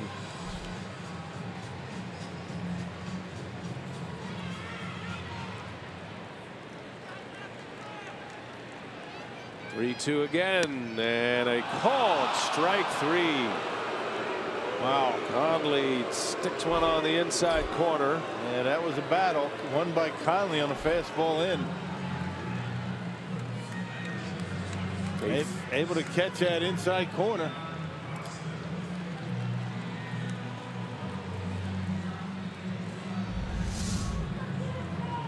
Everything he threw to Pena except for one pitch was inside. 15 pitch at bat, and Conley strikes out Manny to get the second out. Now it's Broxton. 15 pitches, that's a full inning. Well, it means this will probably be his last hitter. Certainly be his last inning. If Broxton could reach, Mattingly, I'm sure, would consider taking him out. Broxton had a big cut. 2 homers in the inning, back-to-back, Braun and Shaw, to make it 6-3. And the Brewers get right back in it.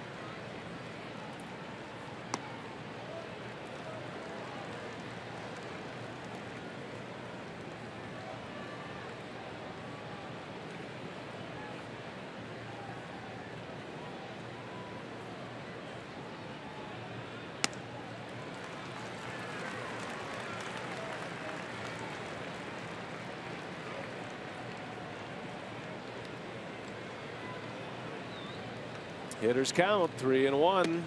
Ball 4. Well, we'll see if Mattingly is going to make the change, and here he comes. And the Brewers will chase the Marlins starter. So Broxton is on. Second time he's walked. Arcia is coming up. And Don Mattingly with Tazawa ready in his bullpen. He's going to take the ball from his starter. We got a pitching change at Miller Park. Now the Brewers get into this Marlins bullpen a little bit.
Here in the top of the 6th inning with the Brewers at the bat. Connolly is out and Junichi Tozawa is in to pitch for Miami. And Tozawa spent some time on the disabled list recently and he's made 49 appearances, a big earned run average at a little over 5 1/4. Got 2 outs here in the 6th inning with Arcia coming up. Well, you mentioned that this pitching staff of the Marlins has been a bit shaky, but the bullpen, at least throughout the season, has been better than the starting rotation. But the bullpen, particularly last night, leaking some oil. It's a much different bullpen after the trades and trading away their setup man and their closer. Phelps and Ramos both traded away. Phelps to the Mariners, Ramos to the Mets. It's taken on a completely different look here. And now we'll see if the Brewers can take advantage. Arcia at the plate, 2 outs. Tozawa, the longtime Boston Red Sox, 31-year-old reliever. Had some good years with Boston, especially his first year in 2012. Had an ERA at 1.43 with the Red Sox in 2012. He'd come back from surgery. Been in the big league since 2009.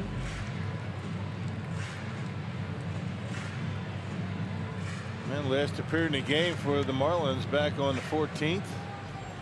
Scoreless inning against the Phillies that included a couple of strikeouts.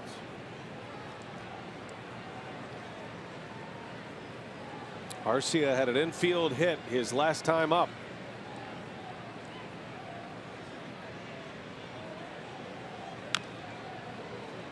Oh, 2 the count on Orlando. Final numbers, or you can't close it yet. The runner Broxton still his responsibility, but Connolly with 5 2/3 innings, 2 walks, 6 strikeouts. He gave up 5 hits and as of right now 3 runs.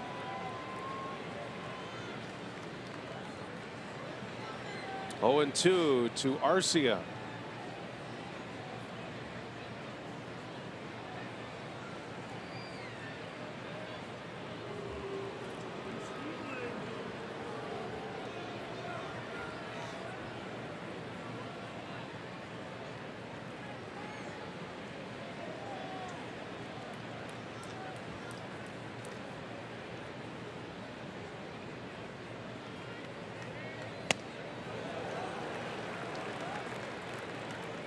Got a good arsenal of off-speed pitches, does Tozawa, and not really overpowering. He tried to get Arcia to chase a high fastball. 91 miles an hour is all.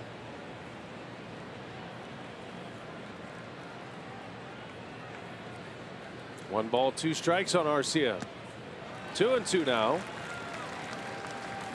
Tozawa spent some time on the disabled list earlier this year, had a rib injury. Been back since June.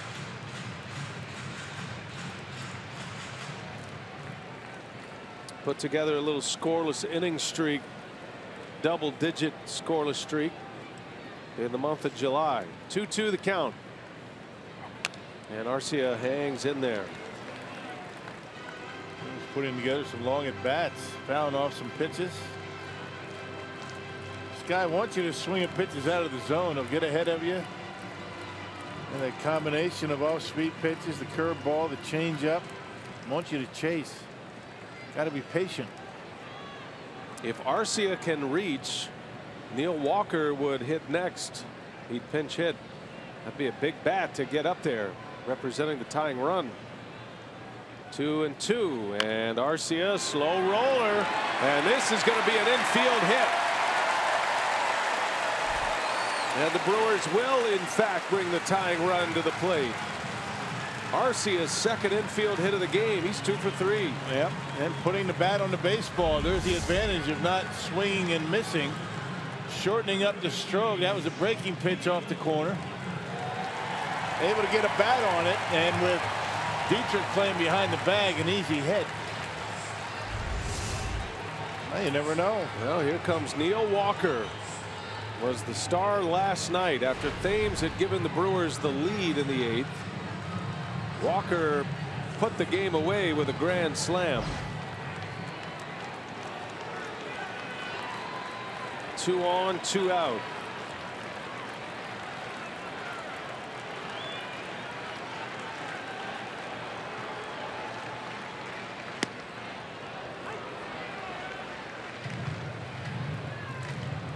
He gets ahead of you, then he wants you to chase out of the strike zone.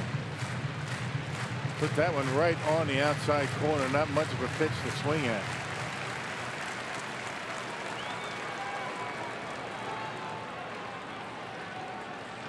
The switch hitter Walker.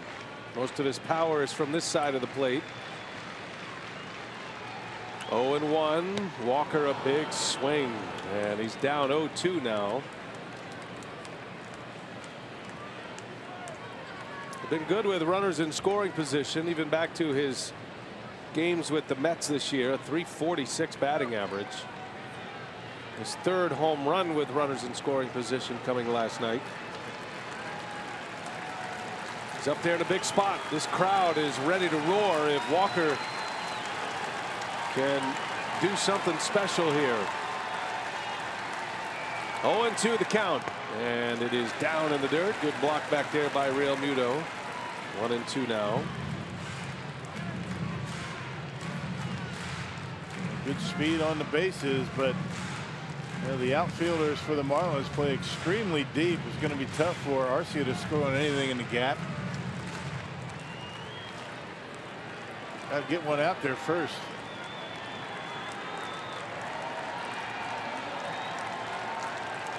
See what he gives him here. 2 on, 2 out. 1 ball, 2 strikes. In the dirt again. And that split-fingered fastball that he uses as a changeup.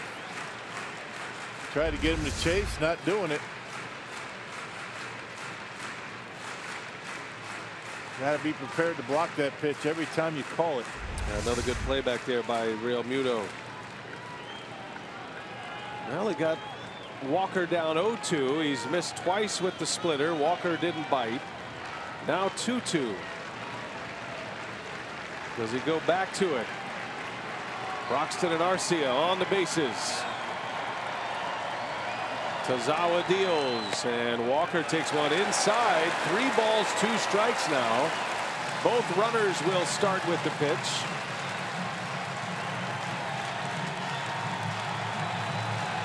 Here they come.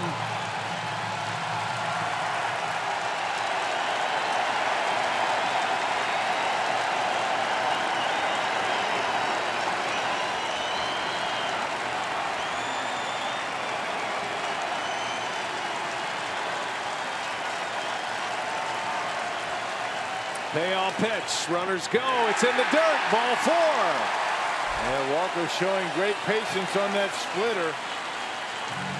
Tazawa thinking that Walker going to be ready to pull the trigger, but he was patient. Let it go. Bases loaded now. That's good patience by Neil Walker. He took some splitters. Tazawa figuring he's going to swing. He didn't. Juan Nieves, the former Brewer, on his way out. The pitching coach of the Marlins. Just taking a look at the dugout. Got Perez coming up next. Back to the top of the order. Well, the Brewers getting a grand slam in last night's game. Hernan Perez would love to add his name to this list. Started with Domingo Santana May 28th against Arizona. Travis Shaw hit one, the first of his career, on June 3rd. That was against LA. Aguilar right before the All-Star break at Yankee Stadium, July 7th. And then Braun against the Phillies. And then last night, Neil Walker. And now Hernan Perez. If he does that, it'll put the Brewers in the lead. He's never had a grand slam. Bases loaded, 2 outs.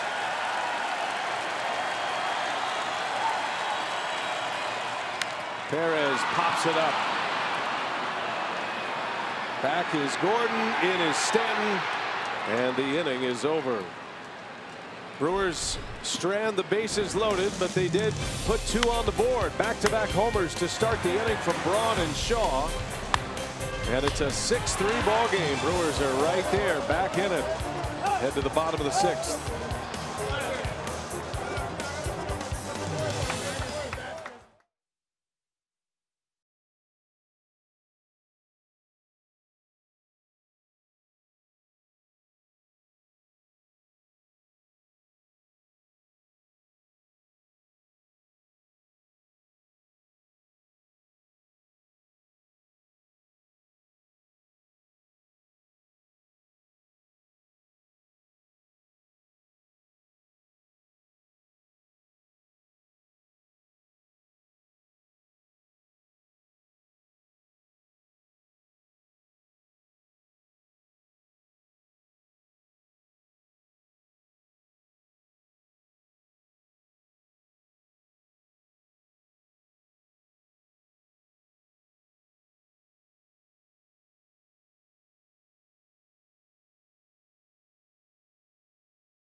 Top of the 6th inning. Now it's a 6-3 game here. The Marlins have a lead. Go to the bottom of the 6th. A reminder that select tickets still remain for tomorrow afternoon's series finale between the Brewers and the Marlins. They start at just $10, and for tickets call 414-902-4000 or visit brewers.com/Marlins. Neil Walker stays in to play second base. Perez is out on the double switch. So put the pitcher in the leadoff spot for now. And the new pitcher is Jared Hughes. And I'm sure Craig Counsell would love to get multiple innings out of Jared Hughes as he works here in the home 6th. Well, Jared last pitch, he was in last night's ball game. Actually picked up the win. He tossed a perfect 7th inning. Brewers able to get those 8 runs in the 8th. Kept the game tied at 2. And then the Brewers erupt in the 8th to win it 10-2. Real Muto leads off for the Marlins. And a little flare down the right field line. That is going to slice foul.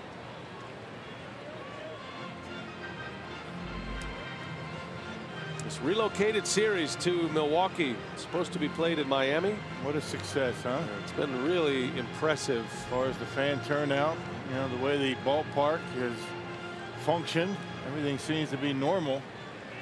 A lot of hard work putting in by a lot of folks. Now, one thing you might not know at home, but the Brewers do rent out Miller Park for various occasions when the Brewers are on the road, and we certainly want to recognize a couple of groups that changed significant plans because there was baseball here. A bat mitzvah and a wedding ceremony was altered a little bit with ball games here at Miller Park this weekend. So Ezzy Maurman, congratulations to you. She got to throw out a first pitch. Nice. Her bat mitzvah today. And then Matt and Carolyn Rittner had their wedding at Miller Park. It was supposed to be on the field. They had to redirect those plans, but Brewers rolled out the red carpet for them, and Matt and Caroline got to throw out the first pitch today. I never saw them down there before the game. Looked like they were having a good time. I think they got a little bit of a bonus. I mean, if you think about it, I think you're right. I think it's better that the team's here. It's a liner down the left field line. That's going to go to the wall. And this is going to be a leadoff double for the Marlins. Real Muto with his first hit of the night.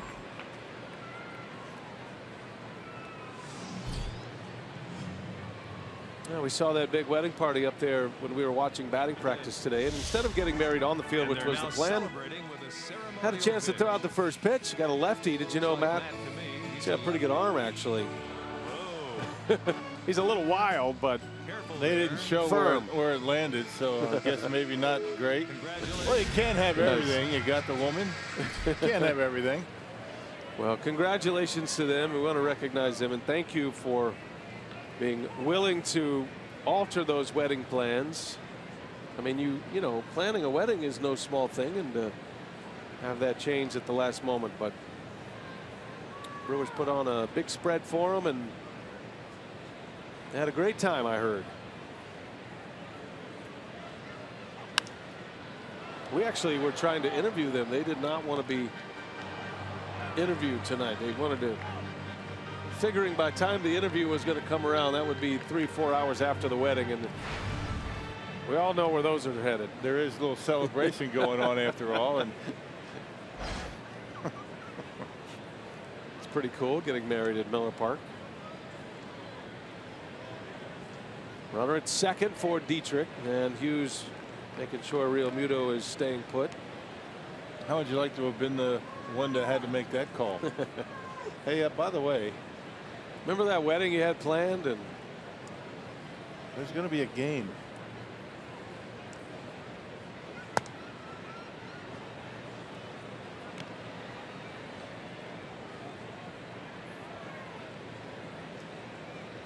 Boy, imperative here. Jared Hughes puts up a 0.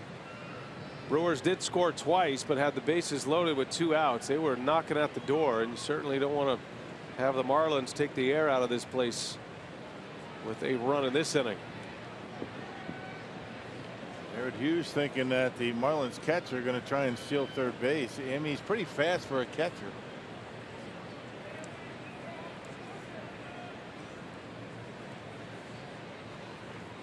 One ball, one strike on Dietrich. Popped him up. Foul territory. Long run. Shaw's over there. He's got it for the out. Dietrich tagged. Now he's hustling back, and a bang bang play at second. That was close. Yeah, good job by Arcia to cover the bag at third. That's what Real Muto was counting on. You know, tagging up, nobody going to third base, but Arcia heads up. He's standing right there. Almost got the out at second. See, Real Muto going back to the bag, but decides better of it because Arcia is there.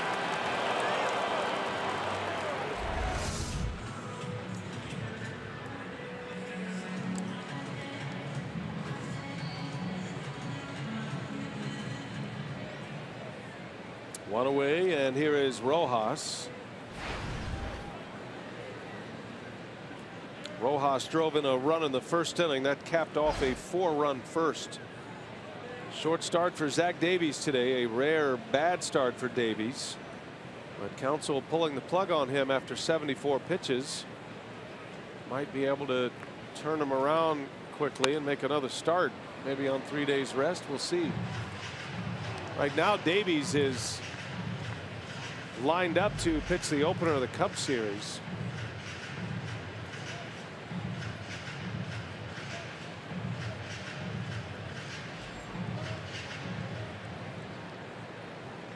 Well, he comes back on Tuesday. He can pitch against the Cubs on Sunday. Right, the hole in the rotation was Wednesday. Right, you're right. No balls and a strike. And time is asked for and granted.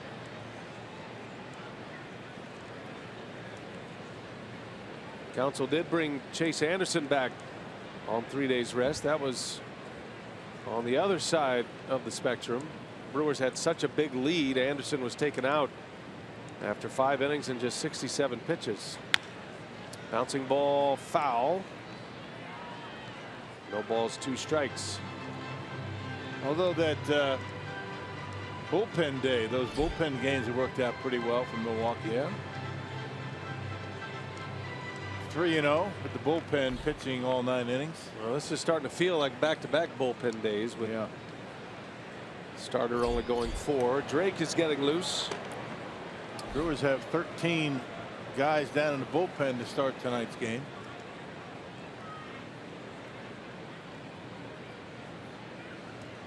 No balls, 2 strikes. Got a runner at second with 1 out, and inside move. Got him. The throw is good. No, just back is Real Muto.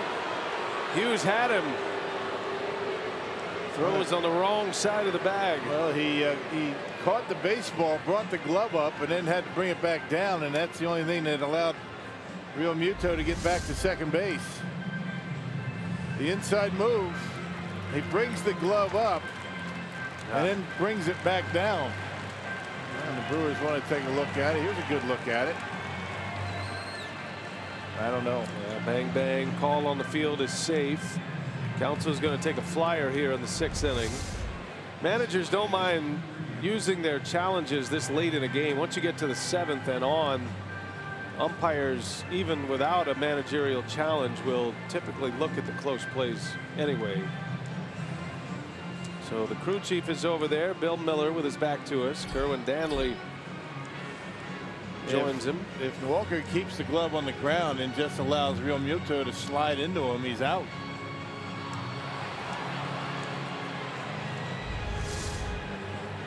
Keep it down on the ground, slide it over instead of bringing it up.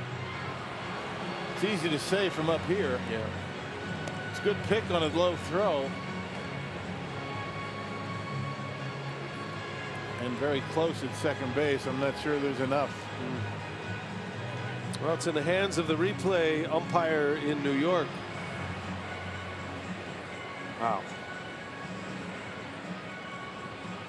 Well, Bill Miller had the call of safe, and doesn't look like there's enough evidence to overturn it from what we've seen, but you never know. It's worth a shot. Umpires can see it differently sometimes. It's out of the hands of these 2 gentlemen. They're waiting on a ruling from New York. Replay centers in Chelsea, New York. It's a pretty cool little area. Brock and I have been there, and we've seen how they operate. It's like the ultimate man cave in there. You got all the games on and replay equipment, and it's pretty fascinating. Yeah, it is. State of the art. Well, here comes the decision. Safe is the call.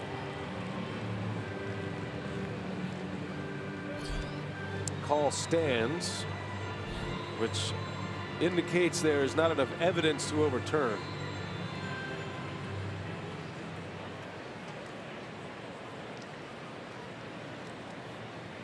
Minute 57 on that replay review. And back to where it goes Hughes.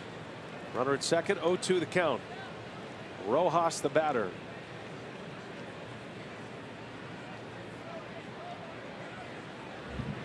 Well, he's worried about Real Muto over there, isn't he? Spent a lot of time on the base runner at second base. He's kind of clutching at his right hand. Maybe it jammed a finger going back into second base. That's his throwing hand too.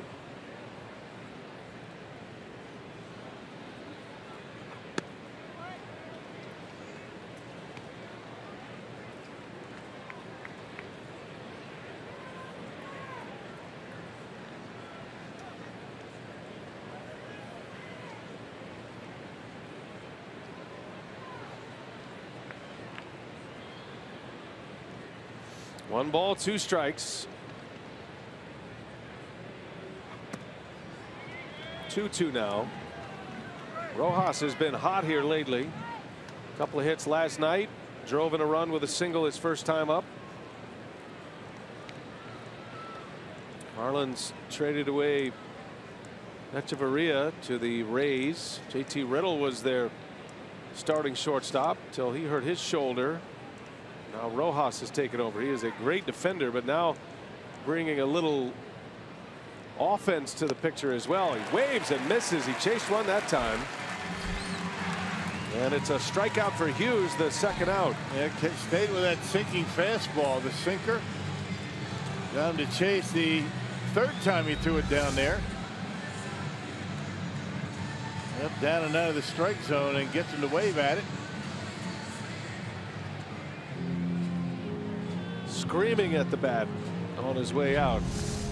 So Hughes is out. Pitching change for Counsell. And here comes Drake as the Marlins announce Ichiro as the pinch hitter.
Wisconsin is brought to you by Miller Lite, the original light beer.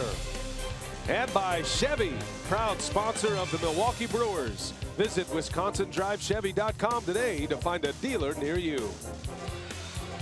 Oh, the dancing here at Miller Park. Kids are out. Folks crashing the gates trying to get in here this weekend. This relocated series at Miller Park. Not on the original schedule, but they've come out aplenty. Oliver Drake will come on to pitch. There are 2 outs in the Marlins half of the 6th inning, the bottom of the 6th. And the legendary Ichiro is introduced as the pinch hitter. And Drake, who is a right-handed pitcher but a specialist against left-handed batters, will come on. Yeah, he's been pretty good for the Brewers, a .414 earned run average. And last saw Drake on Wednesday against the Pirates, 2/3 scoreless, stranded the bases loaded. 43-year-old Ichiro at the plate, runner at second, and starts him with a strike. Ichiro's had a good year as a pinch hitter. .289 batting average. Collected his 3,000th hit as a major leaguer. Sitting on 3,075 right now. Active leader in hits. 7 times he led his league in hits, did Ichiro. MVP. Same year he won the Rookie of the Year, his first year in '01. That was after he'd already had an extraordinary career going in Japan. Yeah, no kidding, huh? Sure, Hall of Famer. That's no doubt. So how about Pujols on that list? He's knocking at the door. 3,000 hits. Mm-hmm.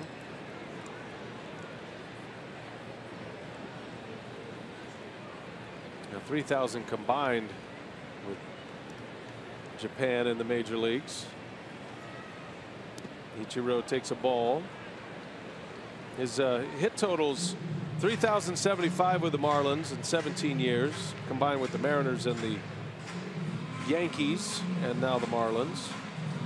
His Japanese hit totals 1,278. 4,353 is the current hit total in the career of Ichiro. 26 seasons. And wants to keep going.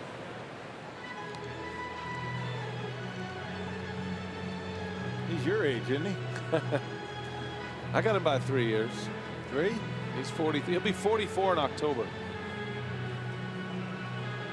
You're pushing 50? No, 46. I said pushing 50. Oh, well, that doesn't sound like pushing to me. Get back to me in a couple of years, man. Nudging? Come on. Ichiro able to lay off. Over 45 is pushing. Clean living, though, Rock. Yeah, no, you look good. Does well for you. You look great. Feel terrible.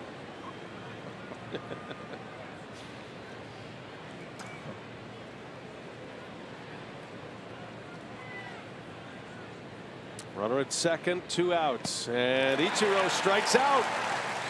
Drake gets him. Inning is over, and a leadoff double is left right there at second base.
Go to the 7th inning now. The Brewers are coming to bat.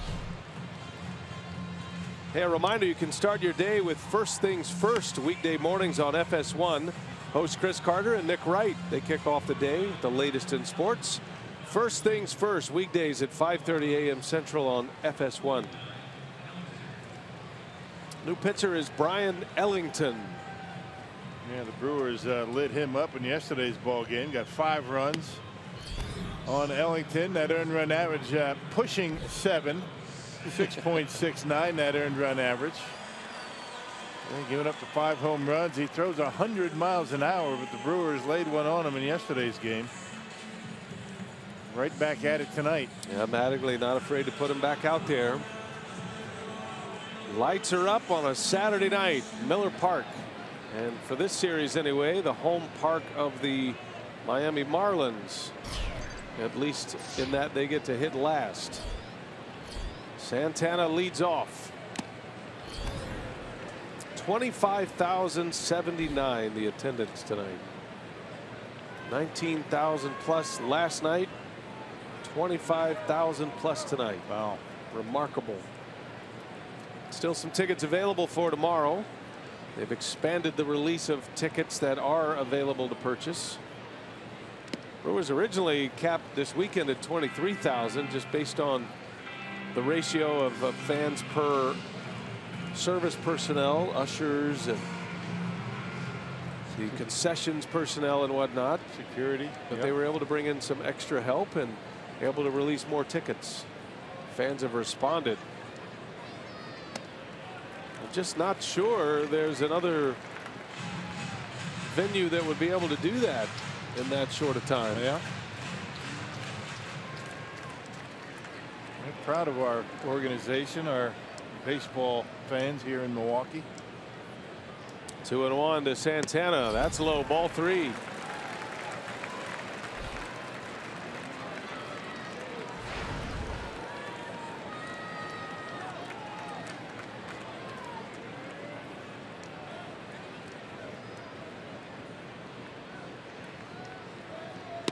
That's ball 4. How about a leadoff walk, and Santana is on to start the 7th inning. Absolutely drives the manager crazy. You got a lead late in the game and walk the leadoff hitter. Yesterday Ellington walked 2. Got 2 outs. Braun last time up. Home run number 301 in his career. Opposite field smash. And then Shaw followed. Back-to-back homers for the Brewers sluggers. And they've got it to a 3-run game. And now Braun is up with Shaw due next. And a runner at first. Nobody out. 7th inning.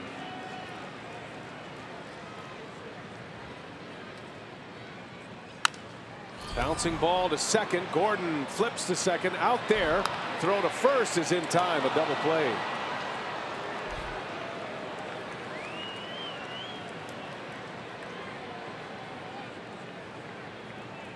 4-6-3 double play. And pretty quick hands by D. Gordon. Initially, I didn't think that was going to be a double play ball because Ronnie gets down the line pretty good.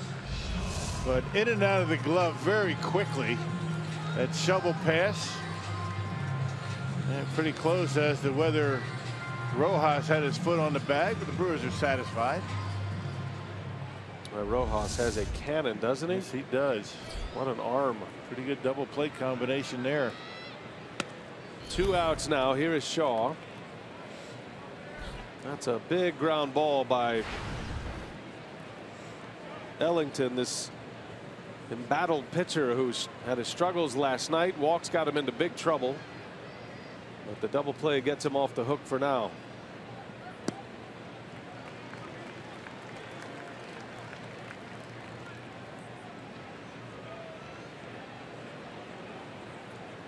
The inability to throw the off speed for strikes gets this guy in trouble.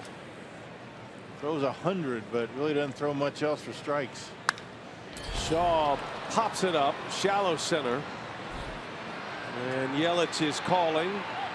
And that'll be that for the Brewers in the 7th. Good start, had a walk, but a double play and a pop up to Braun and Shaw. The inning is over. stretch time at Miller Park.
At Miller Park, the Marlins with a 3-run lead, and there's nothing like October baseball.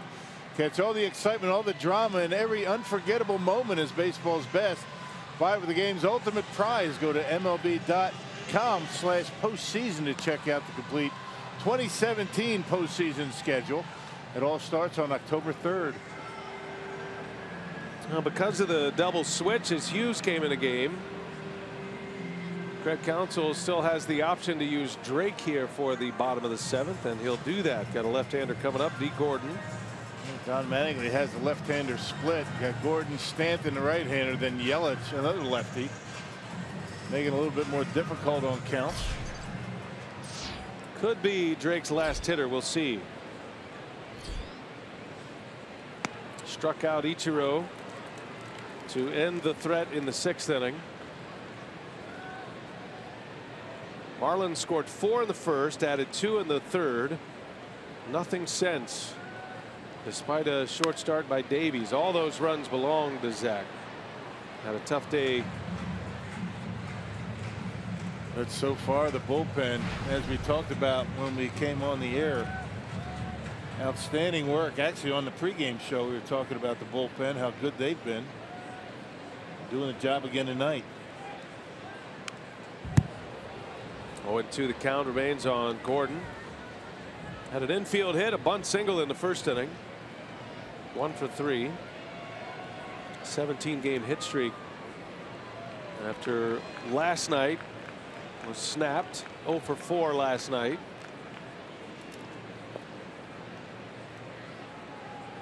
No balls, 2 strikes. And Drake with the fastball. He's got Gordon swinging. Yep, splitters down in the zone, fastballs up.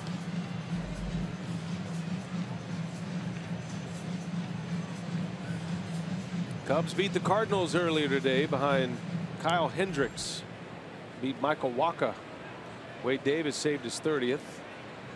Brewers need a comeback here to remain within 3 of the Cubs. Brewers also chasing the Rockies in the wild card race. Colorado is up 5-0 over San Diego in the 5th inning. Rockies are at home at Coors Field. Tyler Anderson has 4 no-hit innings thus far. The big lefty.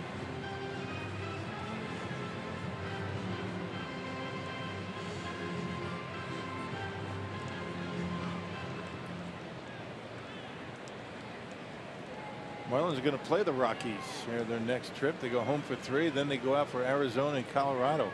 It's a rough stretch. Tough play here. Here comes Walker. Bare hands, throws, and Gordon too fast. Oh, a swing like that. That one left the bat about 15 miles an hour, and Gordon is on with a single. And he was running as he was swinging. It looked like he was running out of that box as soon as that ball hit the bat. Check this out. I mean, that is how quickly he gets out of there. Walker does all he can do. It's a pretty good play by Walker to make it close. Just not able to get enough on the throw. Oh, I don't know. Oh, I think wait a second. Brewers don't have any challenges remaining, so the umpires have to ask for that. He looked out. He could ask. No, I guess not. Yeah, that would be a big out. Now Drake facing Stanton.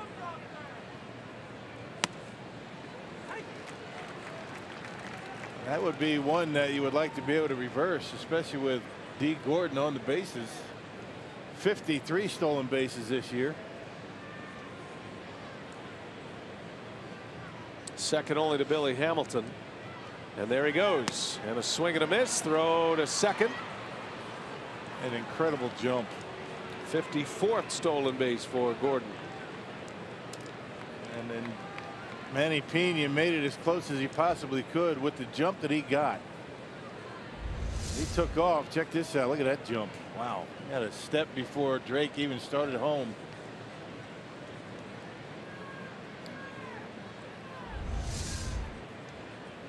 It's a big run at second base. Second consecutive inning. The Marlins have had a runner at second with nobody out.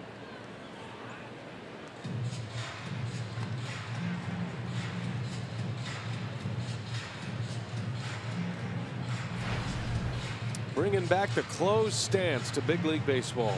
Yeah. Been a lot of years without it. That used to be standard protocol, right, for the power hitters? Yeah.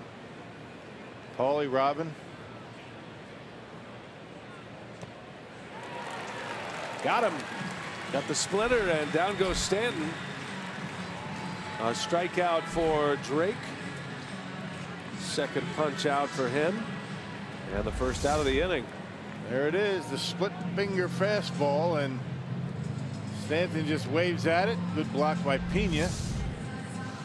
Now he's got his left-hander coming up. Christian Yelich. Had an RBI single in the first inning. That was a two-strike hit off Davies. First four batters of the first inning reached on hits and scored runs. And then a two-run homer in the third inning by Dietrich. Nothing since. Brewers got a run in the first. They started the scoring tonight. RBI ground out from Shaw.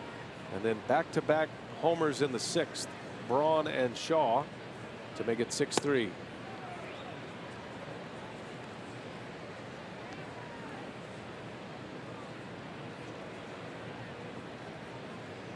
Oliver Drake with the runner at second. Yeah, careful with the fastball here. 2-0. Yelich not biting on that splitter, and it's 3-0 now.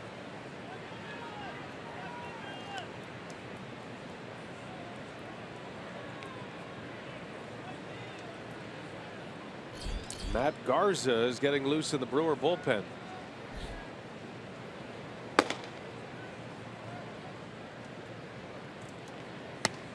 In there, a strike.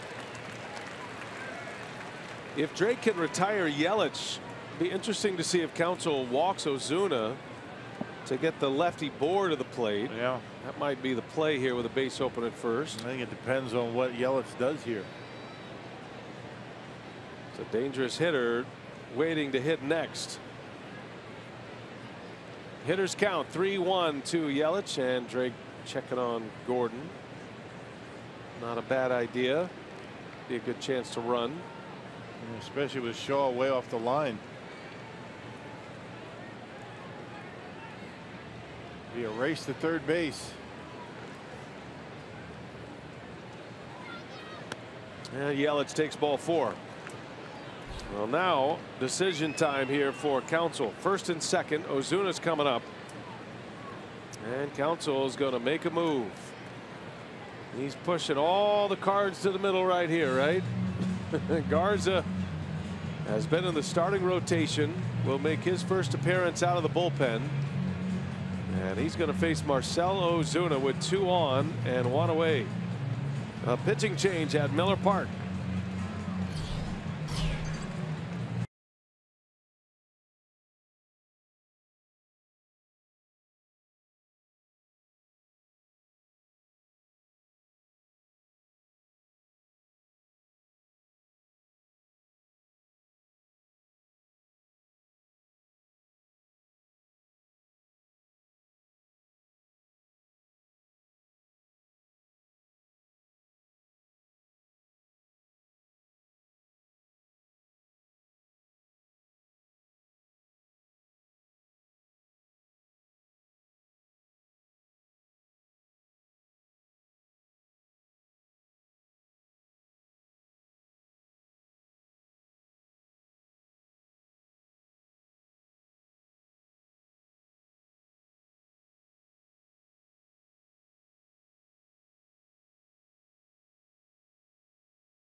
As we play here in the Marlins 7th inning, tough day for Zach Davies. Miguel Rojas capping off a 4-run first inning for the Marlins. And then in the 3rd, Derek Dietrich with a 2-run homer hit the foul pole. At the time it was 6-1. The Brewers get back-to-back homers from Braun and Shaw in the 6th. That started the 6th inning. Shaw hits number 30 on the season. Brewers loaded the bases after that, but could not bring any more runs home, but got back into the game. It is now 6-3. Runners at first and second with Ozuna coming up, and Matt Garza making just his 2nd appearance out of the bullpen since the 2007 season. He made 1 relief appearance for the Brewers in 2015. None prior to that, going back to his Twins days in 07. As a 23-year-old, and here he is at age 33 making his first relief appearance of the season. Yeah, we haven't seen Garza since September 6th against Cincinnati. Yeah, 2 2/3 innings, 5 runs. He's been in the bullpen since his first opportunity for Craig Counsell out of the pen. Had a couple of men on and 1 out. In that 2015 relief appearance for the Brewers, Matt Garza got the win in his only other relief appearance in the last decade. He has got a tough customer at the plate in Marcell Ozuna. 2 hits tonight already.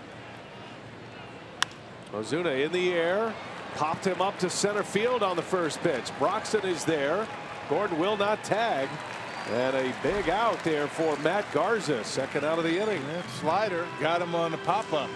Good pitch by Garza. It hung, but Ozuna was out in front. Sometimes it doesn't have to be a perfect pitch to get an out. I mean, that was right down the middle, 84 miles an hour, and Ozuna realizing he missed a good pitch to hit. That relief appearance for Garza, a little bit of an unusual circumstance. That was in late May of 2015 against Arizona. That was the 17-inning game. Remember that one? Won by the Martin Maldonado homer, right, who caught all 17 innings. Garza pitched the last 5 innings in that game to get the win. So it was, yes, a relief appearance, but not this kind of relief appearance. Right. He was still a starter between starts at that time. Emergency appearance. 2 outs. 2 on for Justin Bour.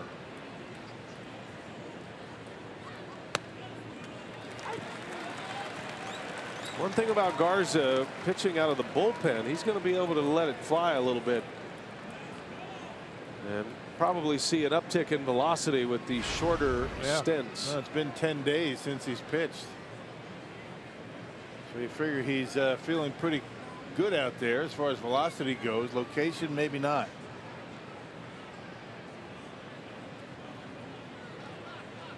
Bohr pops it up, foul territory. That'll end up in the seats. It's another side note about that game. Garza pitched in relief and got the win. 17-inning game against Arizona 2 years ago. The Diamondbacks starter that day was Chase Anderson. That was on a Sunday. Yep.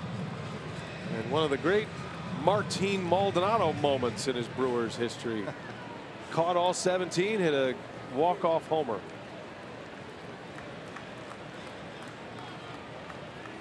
Garza's got Bohr 0-2. And a soft liner that's down, a base hit. Gordon's on his way to the plate. The throw comes in late, and another run is in for Miami. And Justin Bohr delivers with his second RBI. 7-3 now, Miami. Well, he does keep that bat in the hitting zone a long time. His body out in front keeps the hands back on a breaking pitch. And just like he did against Zach Davies back in the 3rd inning. Off the end of the bat, one-handed, and still strong enough to muscle it out there in the right field, even getting it over Arcia's head, way out there in the right field. Driving in a run. So that leadoff infield hit by D. Gordon comes around to score.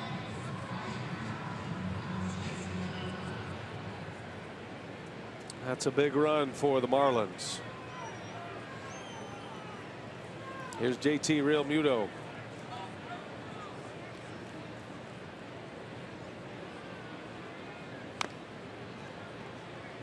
Now that infield hit by Gordon, if Counsell has a challenge remaining to use, that probably is going to be an out.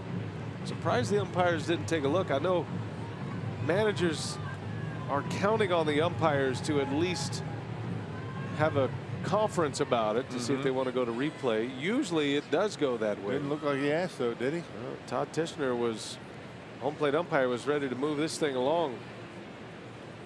But that's the risk you run when you use your challenges.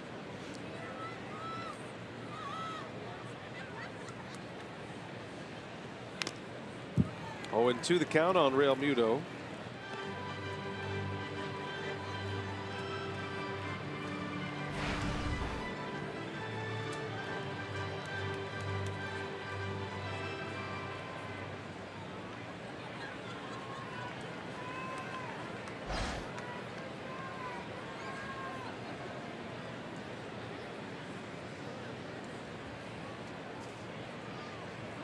No balls, 2 strikes.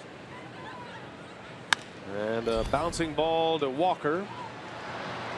Inning is over, but the Marlins get a run, and they now lead 7-3. We head to the 8th inning. Brewers are coming up.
trailing 7-3. Time now for our showstopper out at AT&T Park, a series between the Diamondbacks and the Giants. And in the top of the first inning, it was Paul Goldschmidt going yard off of Madison Bumgarner, a 2-run shot to center field. That would give the Diamondbacks a 2-0 lead. That lead has held up now in the third, but a great pitching matchup in that one. Zach Greinke against Madison Bumgarner. Yeah, a couple of premier pitchers in that one. Diamondbacks leading the Giants, and you have the Rockies now up 7-0. That game's in the bottom of the 5th inning. Cubs won earlier today. Brewers are trailing the Rockies in the wild card race, 2 in the loss column, 2.5 overall. New pitcher rock is Drew Steckenrider for the Marlins as we go to the Brewer 8th. Yeah, we saw him in last night's ball game. A couple of walks, couple of strikeouts. Steckenrider, you know, average fastball. He threw a lot of good sliders in last night's game.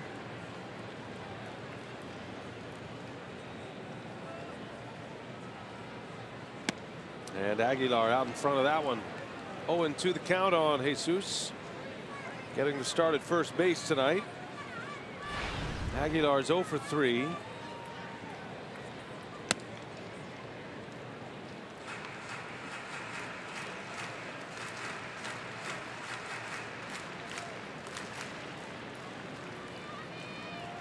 Steckenrider deals, and a jam shot foul in the seats.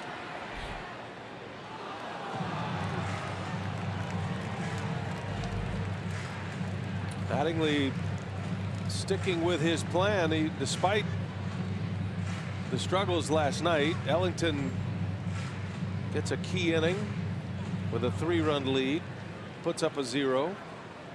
Steckenrider last night pitched the 7th inning, and a strikeout of Aguilar.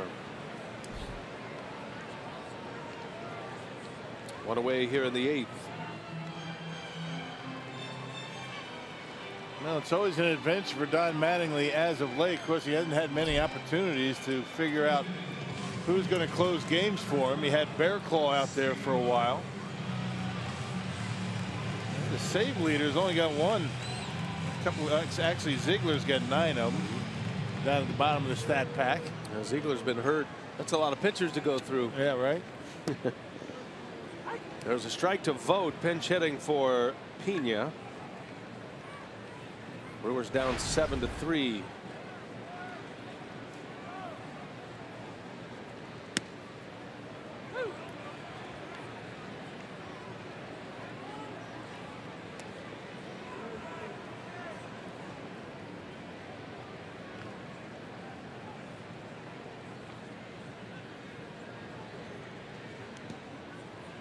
Vogt started the home run barrage last night. Had a 2-run homer in the 2nd inning of last night's game.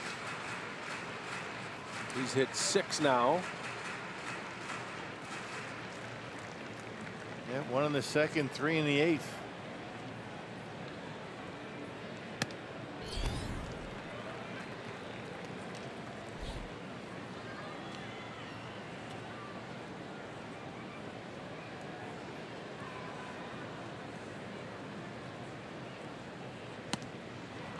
Chased one, a strikeout, back-to-back Ks for Steckenrider.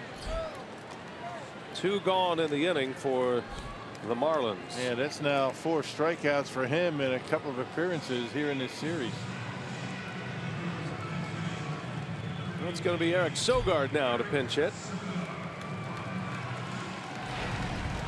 He'll hit for Broxton.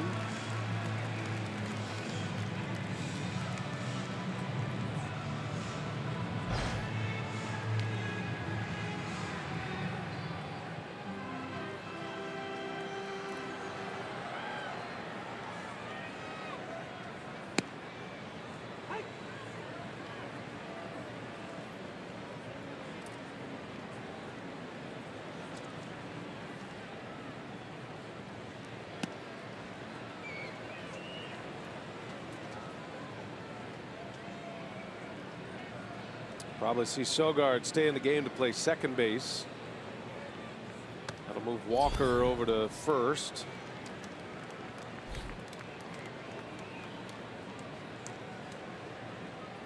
See how Counsell plays it the rest of the way, trying to get some left-handed bats in there now.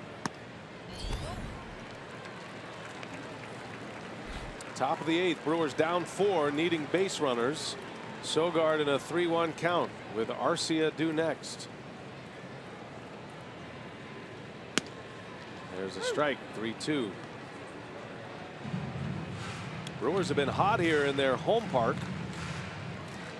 Won 11 of their last 14 at Miller Park.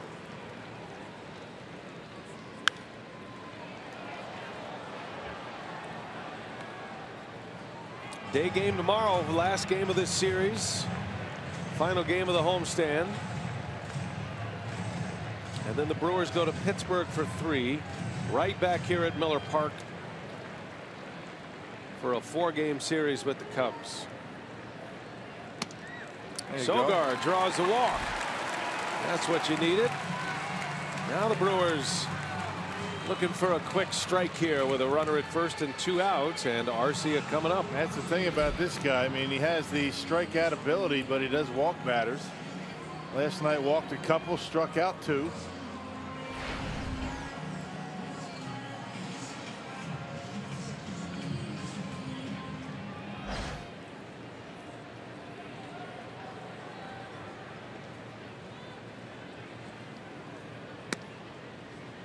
Arcia takes a strike.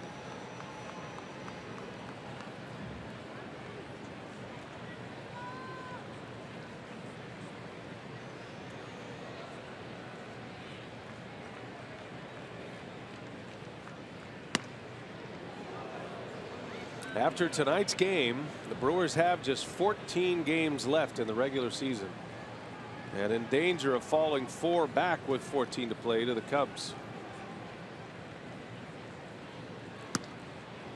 1-2 to Arcia.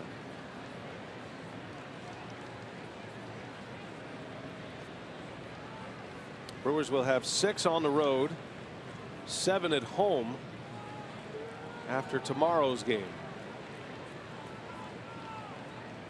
And 3 in Pittsburgh, 3 in St. Louis to end the season.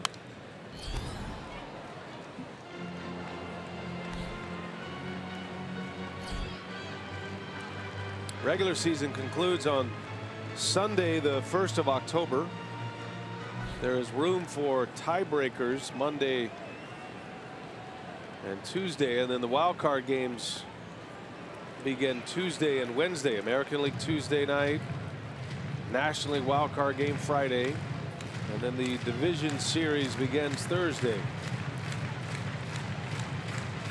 Brewers are hoping to be a part of October baseball this year. 2-2 the count. Good cut by Arcia. Yeah, had one to hit. 94 down the middle of the plate. Maybe in the back of his mind, he's not quite sure the fastball's coming. That slider's been a good pitch for this guy. Slows that bat down a bit. Got a runner at first, Sogard. And Arcia strikes out to end the inning. So the Brewers fail to score in the 8th, and we head to the bottom of the 8th inning. The Marlins coming up with a 7-3 lead.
Marlins by 7. The Brewers out pitching here as the Marlins come to bat with the switch here with the home road series. But tell you what, tough day for Zach Davies. Obviously, that's going to be a focal point coming up during our Brewers Live postgame report. Our Badger Mutual Insurance play of the game goes to Derek Dietrich at 3rd inning home run that capped the scoring against Davies. Augie, 6 earned runs. That hasn't happened in his last 6 starts going back to August 10th. Yeah, you're exactly right. And when you talk about the game tonight, it was really about a combination of getting behind hitters, couldn't locate his fastball, didn't have good feel for all his pitches tonight. But I'll tell you what, getting behind on hitters really made a big difference. And you can see what we've got coming up. We'll talk about that short start here from Craig Counsell. Get you set for tomorrow, Game 3 of the series. Brewers Live presented by Ascension on the way after the ball game, BA. All right, thanks a lot, Craig and Augie. Matt Garza continues here for the Brewers, coming out of the bullpen for the first time this season. And he'll try to take it to the end here. This could be the Marlins' last at bat if the Brewers don't come back in the 9th. Remember, Miami is the home team. And so Garza, who gave up an RBI single in the 7th inning, a run that belongs to Drake. Fly ball into shallow center.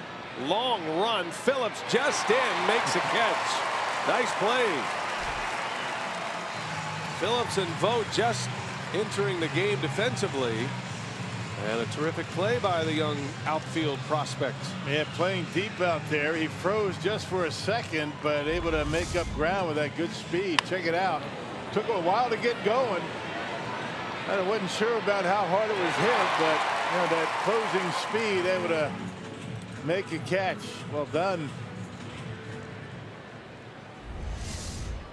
Doesn't take long for that baseball to find you, does it? Yeah, first batter flies out to Phillips.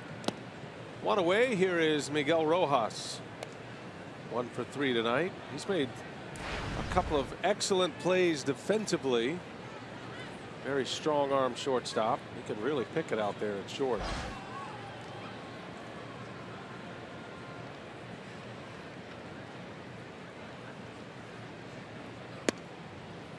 Breaking ball in there for a strike.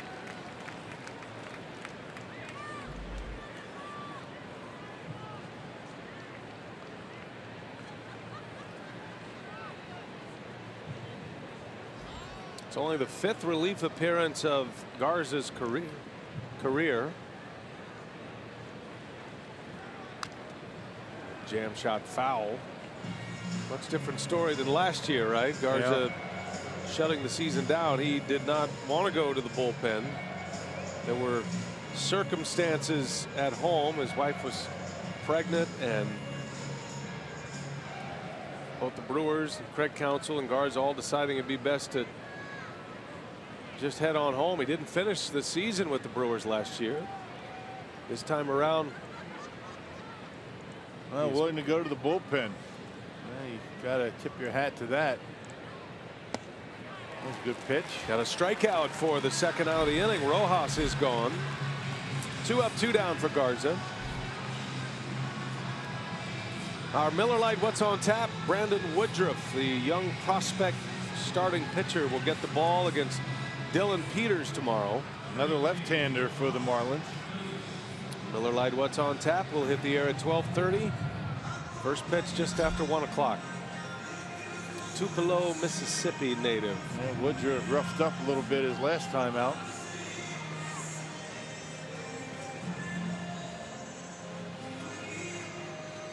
Woodruff has the kind of stuff, kind of future that you get excited when it's his turn to pitch. This is a guy who has a chance to be an upper echelon rotation pitcher at some point. And one of the first times, well, the first time that he actually gave up some runs, 6 runs against the Pirates. Tomas Telis at the plate for the Marlins. 2 outs in the inning. Looking ahead to the Brewer 9th. Neil Walker will lead off. And then Garza's spot comes up, and then Santana.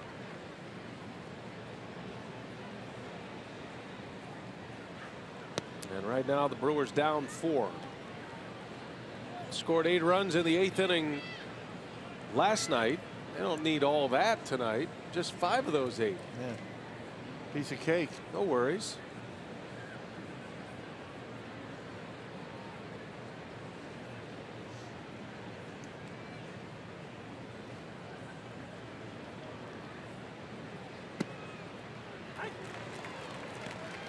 Garza, a pretty good command after not pitching for 10 days. Showing a good breaking pitch. Fastballs on the corners.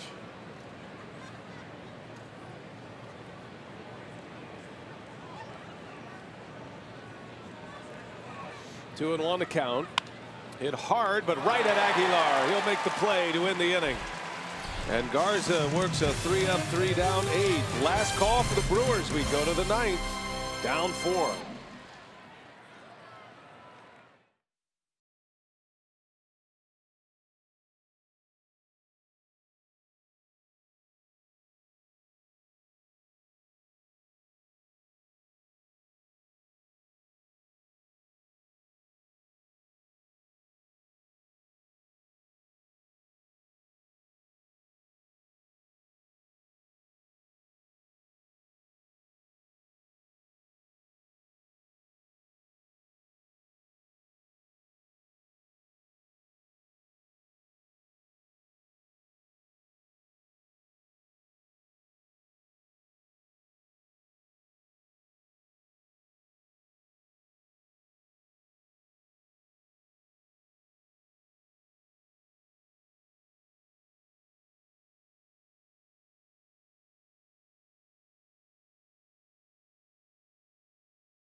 Brewers baseball tonight on Fox Sports Wisconsin, presented by Potawatomi Hotel and Casino.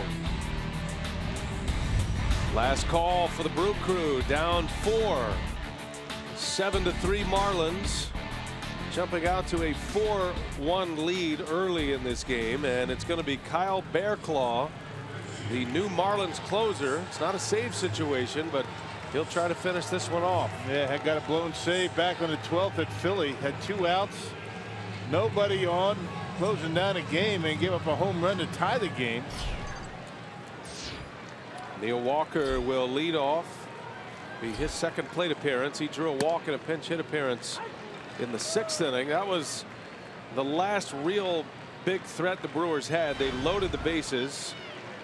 Actually had the tying run on, the go-ahead run at the plate. Perez popped up into right field to end the inning. Walker, a liner right to Gordon. And the story of the night tonight, line drive out. Walker is retired, 1 away. Here comes Eric Thames. Well, Thames has hit homers in 3 consecutive games. He has 31 for the year, leads the Powerball home run leaderboard.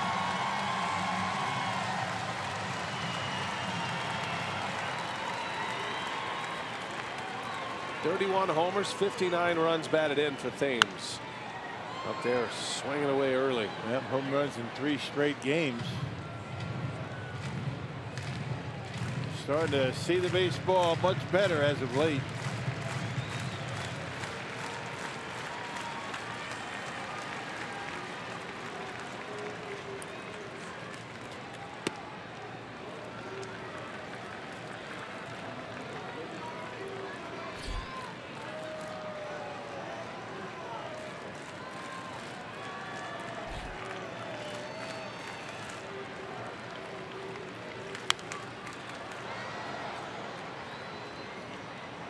1 ball, 2 strike on Thames. Got another lefty on the mound tomorrow. Typically, Counsell has a right-handed lineup, as he had tonight. Thames got hit in the hand yesterday. Looks like he's swinging the bat okay. 2-strike pitch, down he goes. Bearclaw with a strikeout, and the Brewers down to their last out. Yeah, big fastball up in the zone. The Brewers have had a difficult time laying off that high fastball tonight. And Bearclaw at 96 got that one by him. Domingo Santana, the last hope for the Brewers.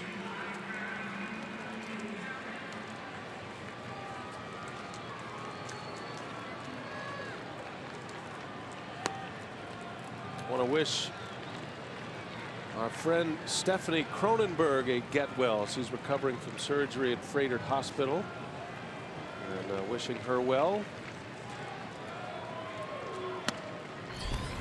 Hope to see you at the ballpark soon, Stephanie.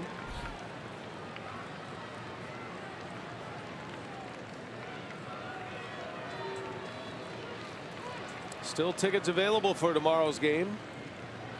Brewers have opened up a new section in the terrace level of $10 seats. Over 25,000 on hand tonight. Santana with a base hit. There you go. Keep it going. 2-out single. First hit of the night for Domingo. Got some power coming up. Get a couple of more men on and take your shot. Fastball right down the middle, and Santana hits it hard back into center field. Quick hands for Santana. Here comes Braun now. Ryan had a double in the first. He's originally scored as an E5 and then changed to a double. Hit a home run in the 6th inning.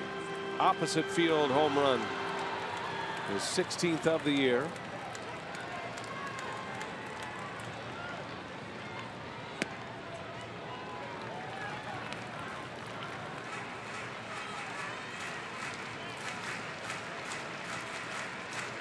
One o'clock game tomorrow. Brewers will hit the road to Pittsburgh for 3, then right back here on Thursday to start a showdown series with the Cubs. Santana takes off. Braun swings and misses.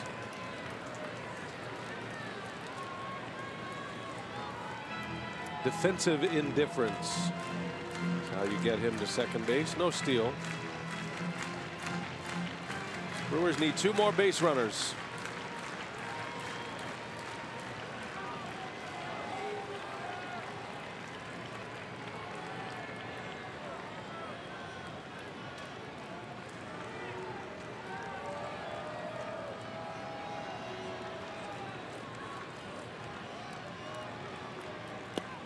Able to lay off this time. 2-1 to count. Yeah, tried to go right back to the same pitch. This time Braun saw it better.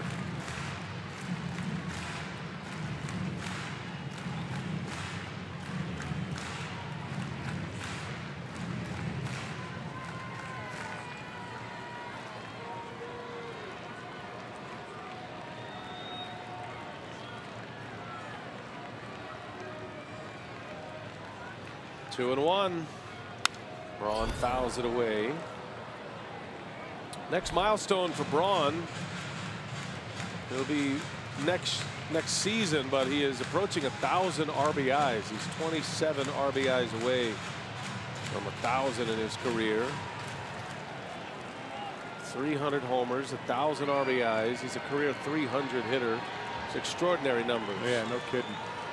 In his 11th year. He'd love to pick up a couple of those ribbies right now. 2-2 pitch. And Braun into center field. That ball's hit well. Yelich is back. Can't get it. Bounces off the wall. Santana is in. It's an RBI double for Braun. And the Brewers are within 3. Well, you get Bearclaw thinking a little bit. He blew his save his last time out. And we get into his head a little bit. Get one more man on and somebody knock one out of here. He went with a fastball down the middle of the plate, And Bronny hits it hard into center field. This time Yelich's not able to get there. It's been hard to hit a baseball over Yelich's head in this series, but Braun just did it. These outfielders play so deep, you really have to get on one to hit it over their heads.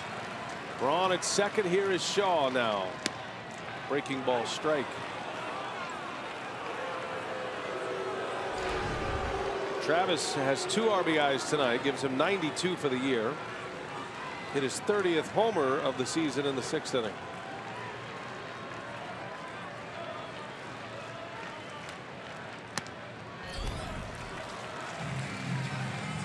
Trying to get Jesus Aguilar to the plate. That's the man that has to hit for the Brewers to have a shot tonight. He's the tying run. Brewers down 3. 1 ball, 1 strike. Shaw, a little half swing. Checks it. Wow, that's a big call. 2 balls and a strike. Don Mattingly is incensed in the Marlins dugout. Ryan Addington is not a friend of the Marlins right now, particularly after last night. Addington threw him out last night. Had the lineup change error in last night's game twice. 2 balls and a strike on Shaw. Center field. Playable. Yelich is calling, and he's got it to end the game, and the Marlins win tonight.